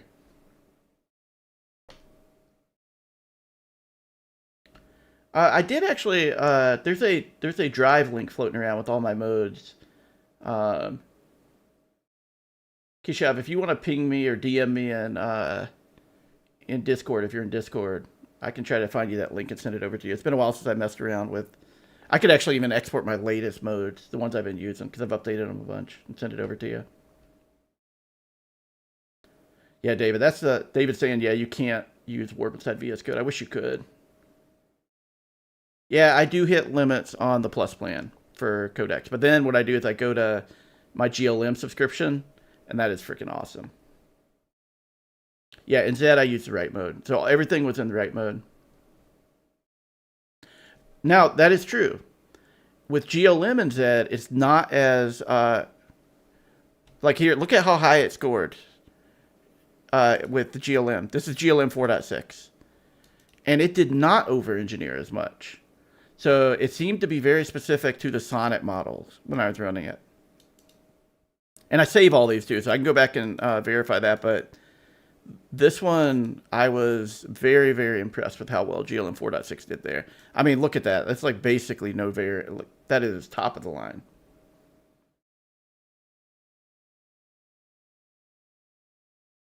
Shriek, I saw the Warp CLI thing. I'm curious about that. Have you tried it yet? Like, I don't know if it's... I don't know how that works. I need to go dig into that.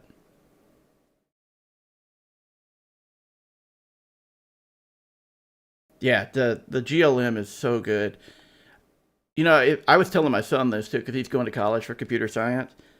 And, like, I give him access to my AI. But I was telling him, like, if he wanted to buy his own, he should just get, like, a $20 OpenAI plan, and then that $6 GLM plan, and he probably could do everything he possibly would want to do for any of the stuff he's doing for code.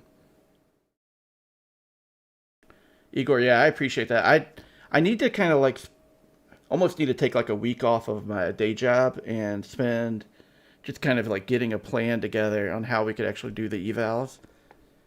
Cause I think if I could get a repo set up with like the shell of it, and I could gather some people to help me start contributing to it, we could make it something pretty killer.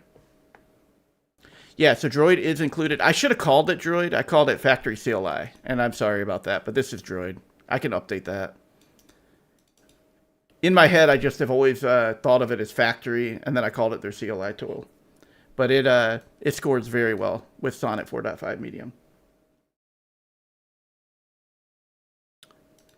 Trey fell off big time. I wish I knew what was going on with them, too. Yeah, David, I'll definitely hit you up on that. David is offering to help with evals, too. Where is Trey? Did Trey, like, because I don't even think I was able to get Trey. Let me see where they were last month. I don't know. I think I had trouble getting them to actually work this month.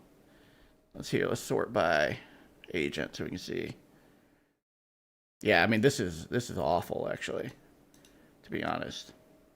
That's right. I tried to run Trey with GLM. It failed. It wouldn't complete. I tried to run it with DeepSeek. It wouldn't complete. Kimi, it wouldn't complete. GPT-5 Codex, it wouldn't complete. So then I pulled them off of my test because there's so many failures. I remember that now.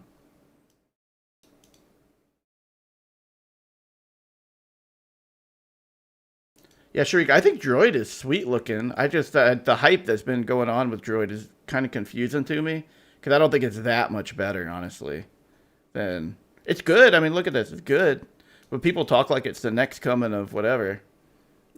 I don't think it's that.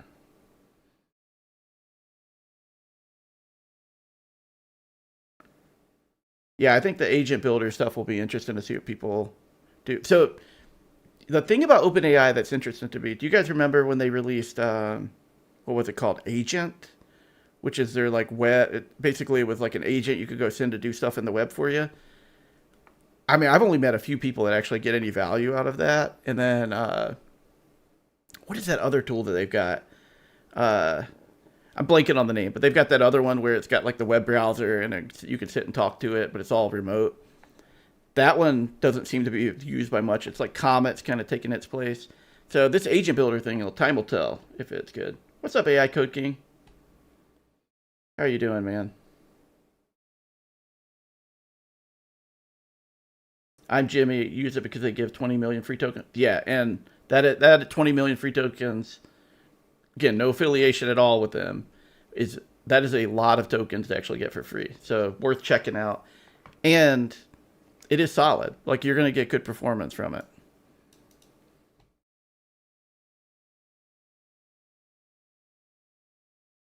So Droid has their evals that are interesting. They publish their eval code.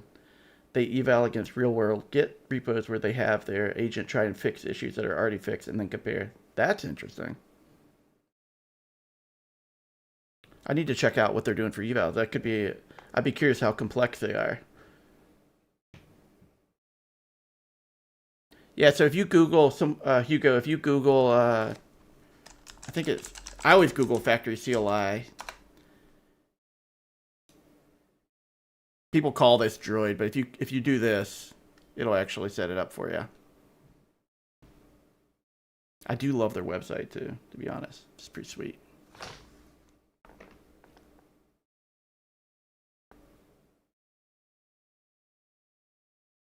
I do need to look at those A/B testing example.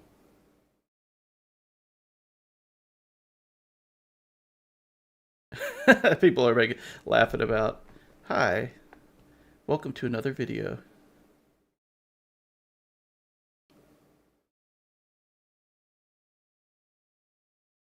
Yeah, that's the problem I could see. I'm surprised, like, I'm surprised I haven't heard anybody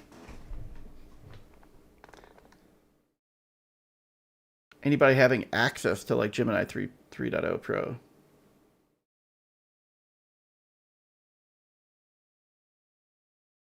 Do you think Chinese models will dominate next year or US one? I feel like Alibaba and Moonshot, it's gaining advantage. GLM 4.6 is insanely cheap, which sucks for people who invested in local LLMs. Yeah. I don't know. I'm trying to think about how I actually see things going. To me, it feels like we're converging across the board. It wasn't that long ago where only Sonnet was up here at the top of the charts. We now have GPT up here. We have GLM up here. Kimi K2 is probably not far from here. So like everything's converging to like the same level. And now I'm starting to wonder, like, what is next? Like, are we going to get like a big unlock for AI of some kind? We've got a million different AI coding tools that are basically the same at this point. Like CLIs there's really no differentiation between them. So then you look at what OpenAI is doing and you can kind of see, and maybe I'm reading a little bit too much into it, but you can kind of see that their focus has gone from building the best model to now building the ecosystem around the model. And that's kind of telling to me. That doesn't mean the models aren't going to get better, but it's telling to me like how much focus they're putting into like the wrapping around it. So I wonder if next year is going to be that more so. Like, of course, there'll be incremental improvements in models. I think Gemini 3 will be awesome when that comes out this year. But how much is awesome? Like, is it 5% better, 10% better? It's not going to be like these massive jumps that we had before. So I'm curious to see. I think XAI has a real chance to be on top with as quick as they've been moving. And GLM 4.6 has caught up big time.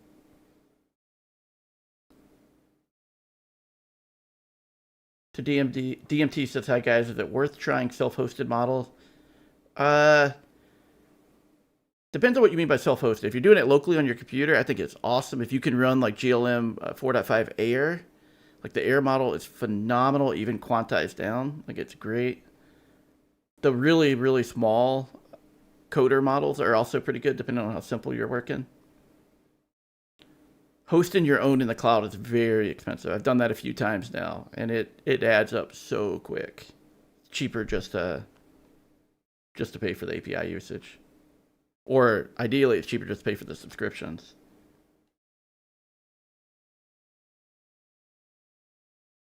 Yep, Cursor kicked off a whole series of forks. It's wild. Yeah, all right, so let's talk about forks here for a second. I know we're probably getting near the end of all this, but so the spirit of open source software to me, you know, to me it's like if you're going to go fork a project and you're going to go try to build a business off of it, you need to do something different. Like it needs to take a different angle somewhere along the way. And like I struggle with some of these things that are forking and basically just direct clones with like text changes, or maybe they're pulling in every change that these other repos are doing. And then they're trying to like monetize and advertise it. So and unfortunately some of them are winning, which is crazy. CMX.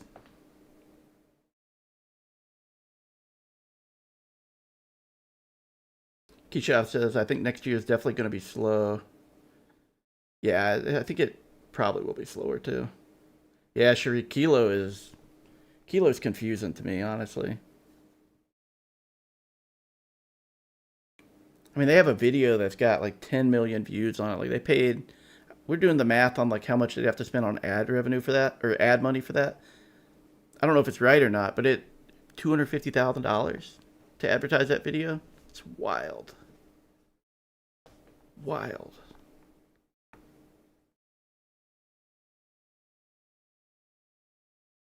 JK Software, Mac Studio with 512 gigabytes of RAM needed to really do anything great locally.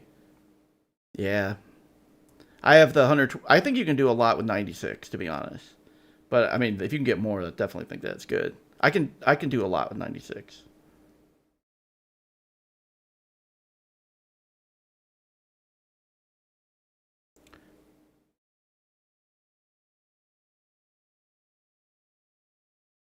Yeah, I mean, everybody has their own opinion on it. I just think if you're going to fork something, you need to take a different route. Like, you shouldn't just pull in every single commit from the thing you forked from and not really add anything to the overall ecosystem.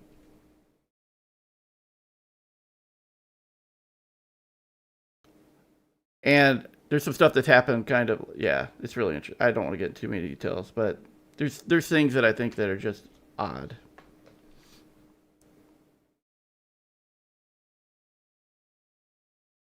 Yeah, it's not illegal. It's not illegal. So limited bytes, you're totally right. So it's not illegal, and I think it's totally fine to do it. It's just it's weird.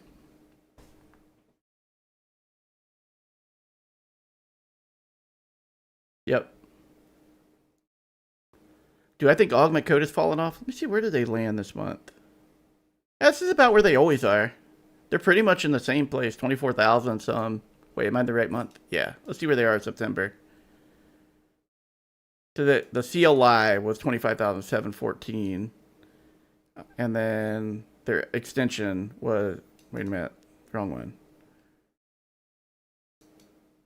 Let me just sort it so I can see better. So yeah, so GPT-5, they were 22,880, 25,714, and their extension's pretty much, you know, it's a pretty similar gap, but their extension seemed to do a little bit better. That makes sense though, because at this point this thing was super new. I don't think Augment just has ever done good at the way I eval stuff. I think they're more for being able to get context out of your code base, and I use them a lot for just conversation.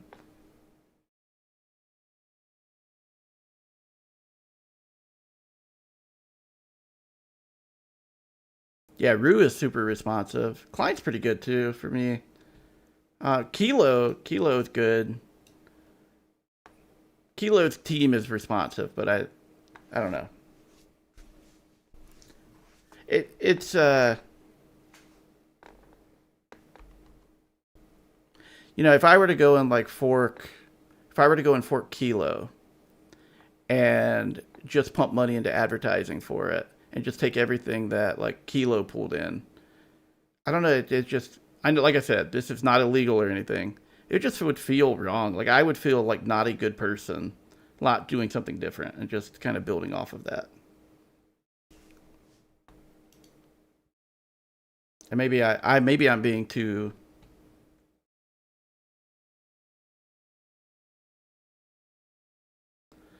My friends at Amazon are using Klein. That's what they've been told us to use. Yeah, that's super cool that they're using Klein.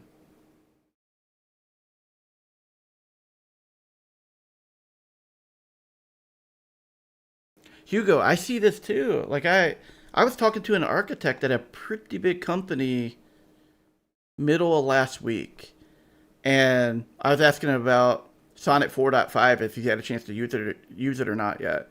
And he's like, "Oh, I don't even know what that is. I just use Claude." And then I started to asking about like context windows or whatnot. He had no idea what any of that stuff meant. Like, because I was like, Sonnet 4 with the 200K context window. He's like, "Oh no, it's got more than that." Like, but he was talking about something that wasn't even tokens. Like he was saying it's like many millions. So it was like blowing my mind how little some of these people knew about this stuff.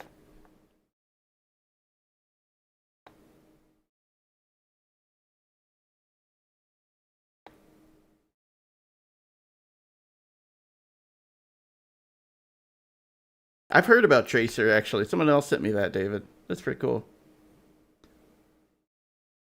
Yeah, I mean, take advantage of the free credits for sure from Kilo. I'm not saying don't use it. Definitely use it.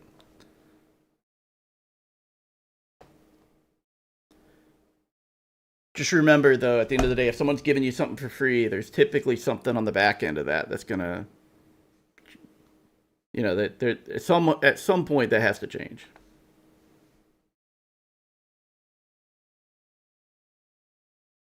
Oh man, I've honestly, Ariel, gotten to the point now. So Ariel's asking, would the CC Max plan be worth it nowadays, or simply pay $20?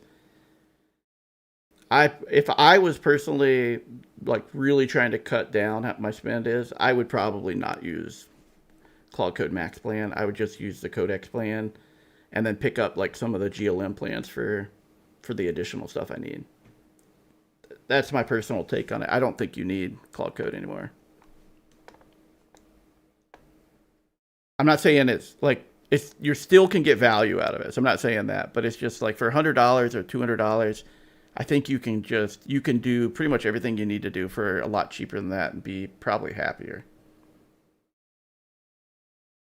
Yeah, let me know what you think, MU, on the GLM plan.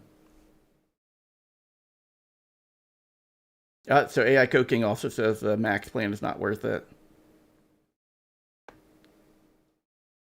And in full transparency, I am still subscribed to the $100 a month plan, but I have thought very strongly about canceling it myself. So I most likely will.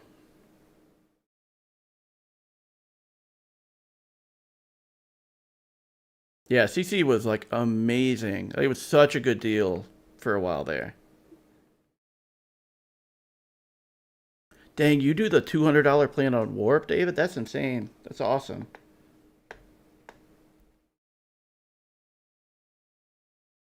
I'm also disappointed with Sonnet 4.5. Hopefully they can refine it and get it better.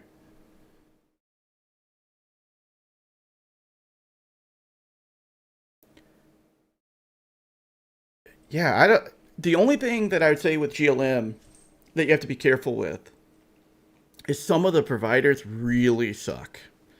Like if you just use it through OpenRouter, you're going to hit some of those providers that will have tool call failures like no other. So just be careful on that. But I just do it straight through the ZAI plan, and it is awesome. Yeah, I actually was watching that. A lot of people have been complaining about running out of limits on Claude Code. You know, they mentioned that only 5% of people were impacted. I guess I saw all 5% post about it. Yeah, GLM is slow. There are times it's slower than others too. That is one of the downsides. But I've typically gotten to the place now where I'm working across 3 different AI tools at the same time to try to circumvent that. Oh, that's cool, Sharik. Sharik says most people hitting limits were mainly using Opus. Yeah, I rarely use Opus. I did use the 3.5 Sonnet Fast Edit in Zed. That was interesting while it was there. So yes, GNAPS, I'm probably pronouncing your name wrong, says, am I the only one who thinks that GLM is really bad at debugging? I wouldn't say you're the only one. I would say it is weaker on the debugging side, which is where Codex comes in for me. Like Codex GPT-5, that's why it's like a good pairing. And I like to think about my models that way. It's like I don't think of every model as being good at everything. So like I will use Codex for debugging. I just feel like it's phenomenal at that. Better than Sonnet 4.5 for me personally. But when you're building out something new, or you have a good spec and you want it to be executed, GLM is phenomenal. Or just say like, hey, redesign this page for me or make this thing look good. It works so good.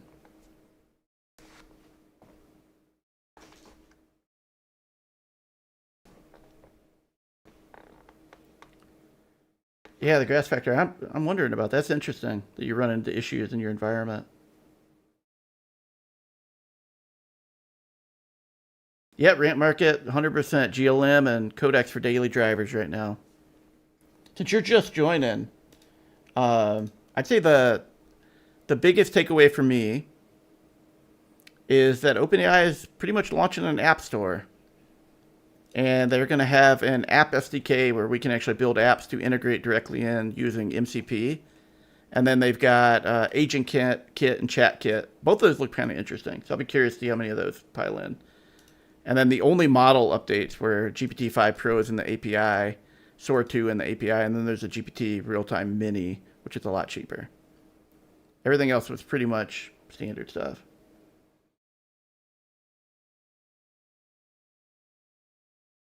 Yeah, Quinn 3 Coder, I think I did that. Did I do that for September? Let me see. Yes, so I had it in here for September. It's just so hard for me to test all of them, which is, I don't know if you were here for the earlier conversation. I want to get, this isn't my idea, by the way. So Eric from Repo Prompt was coming up with this. But the idea of like, if we could distribute people's ability to run evals locally and then be able to kind of like host, like serve them on a shared database somewhere so we could actually get data across a wider breadth of people would be pretty sweet. See ya, AI Code King.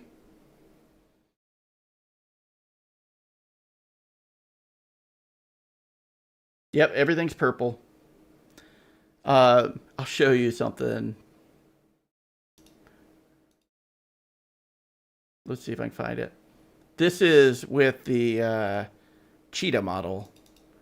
Purple. All purple. So cheetah continues to like purple.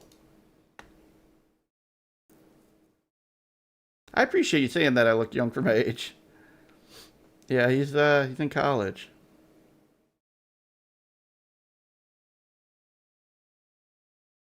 You should, man. If you can use GLM while they're keeping it the price. I don't know how long that'll last, but you should definitely take advantage of it. Yeah, I ran into 2 problems with, so Nexus Game Dev, you bring up a good point. When my Cerebrus code plan, where I pay $50 a month for Quinn 3 Coder, is a great deal. It's fast, and I'm not getting like paying for usage, but I need to use it every day to make it worth that. But if you're using it just via the API, most of the providers don't have caching. In fact, if you go to, let me see if that's changed. But I know when I went to OpenRouter before, let's see, 480. It's funny how much, look how much this has fallen down. This used to be in the hundreds of billions of tokens here. Anyway, yeah, look at this. It's no caching. And when you have this and you're using it through OpenRouter, you're going to pay more than just paying for Claude 4 Sonnet directly. Even though this price is low, By the time you get to that, like later on into the chain, your price will be just as high. It's crazy. Man, G-Nats, that made my day, man. Nope, I'm a lot older than 28 to 29. I am 42. 42 years old. I've been coding professionally since 2004 and started coding originally in 1999. That's when I started coding. Yeah, 1999. It's a funny story. I was, still young. 42 is young, man. In 1999, I was sitting in a chemistry class, and I was bored out of my mind. And I had a TI calculator. It was a TI-85. And I had the manual. And I started, like, reading how to actually write code on my calculator in that class. And then I got involved in this, like, TI calculator community online and started sharing apps and everything. My code was awful, like a lot of go-to statements and everything. But yeah, and taught myself how to code from a TI calculator manual. Yep, 83 is the year I was born. You're born 83 too? That's awesome.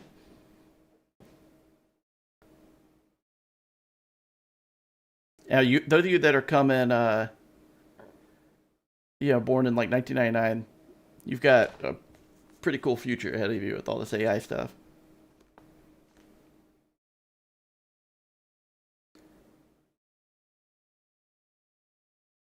Yeah, so Nexus Game Dev, you and I probably went through similar things because they didn't really teach computers in my school either until maybe 10th grade, and it was like basic stuff because we were on Windows 95 at the time, and it was like how to type. It was like really basic stuff.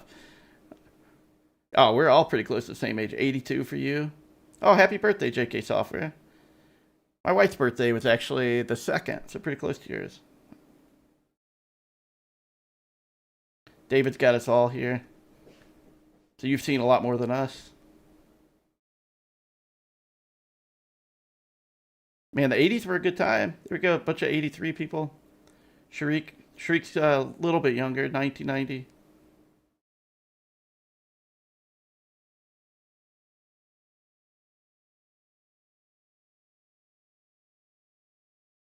Can you tell me what's better between React and Flutter? Okay, so personally, I'm working on an app on the side. This is a contract job I'm working on, and we chose React Native. I'm not saying it's right or not, but I chose it for 2 reasons. The first reason is I feel like React is getting a lot more support, and there's just so many. The second reason is there's so much resources out there about it, and AI is freaking good at it. So like I can have AI like do so much stuff in React Native. So I ended up going with React Native on that one.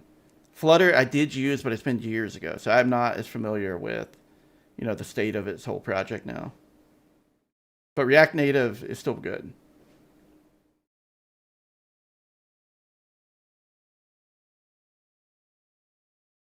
Is there a trick to get AI to stop running in circles editing a file? Once that happens, Nick, I usually kill the context and start over because I feel like it never recovers. I don't know if anyone else in the chat has a better advice on that.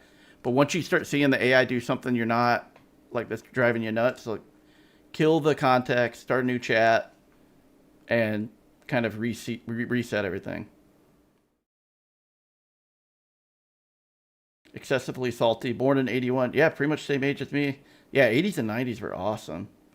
Man, we lived in a time where, this is going to be hard for people that were born more recently, where literally there was only a small select few of us that actually knew how to use the internet, and it was amazing because this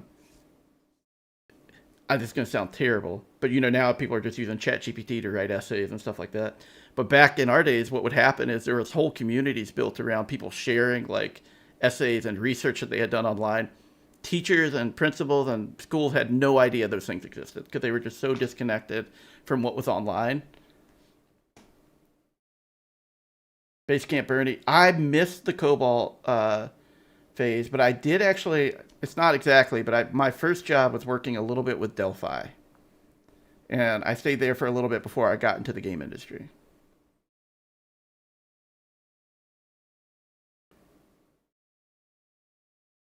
Yeah, DM24375 said, yeah, if you see the agent acting up funky, take her back to the shed.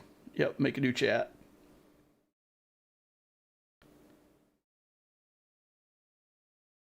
for me, like if I see it like doing anything off the rails, I don't know, maybe this has just kind of been built into me. But I just start over.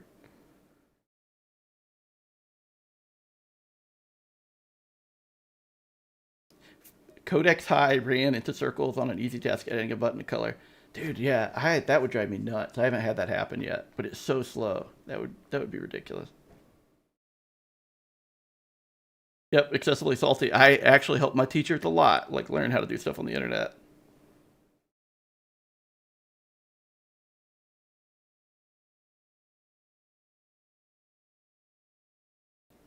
Oh man, the dial-up days. Man, those of you that never had to deal with dial-up, amazing times.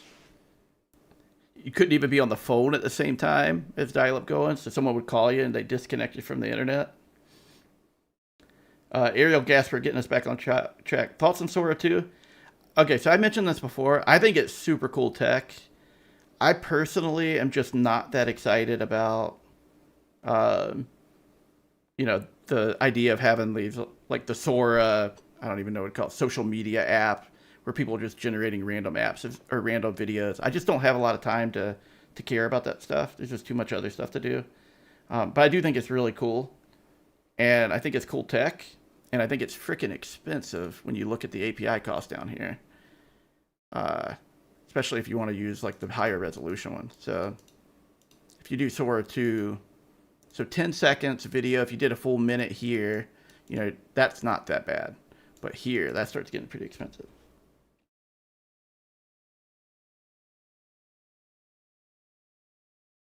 Oh my gosh, yeah, Rod. I did something very similar to that, to be honest. I would burn Nintendo ROMs.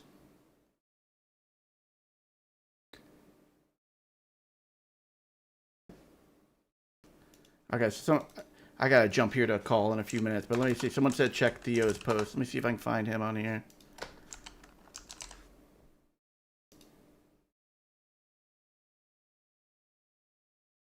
A standard 10-second Sora clip costs $1. I've generated at least 300.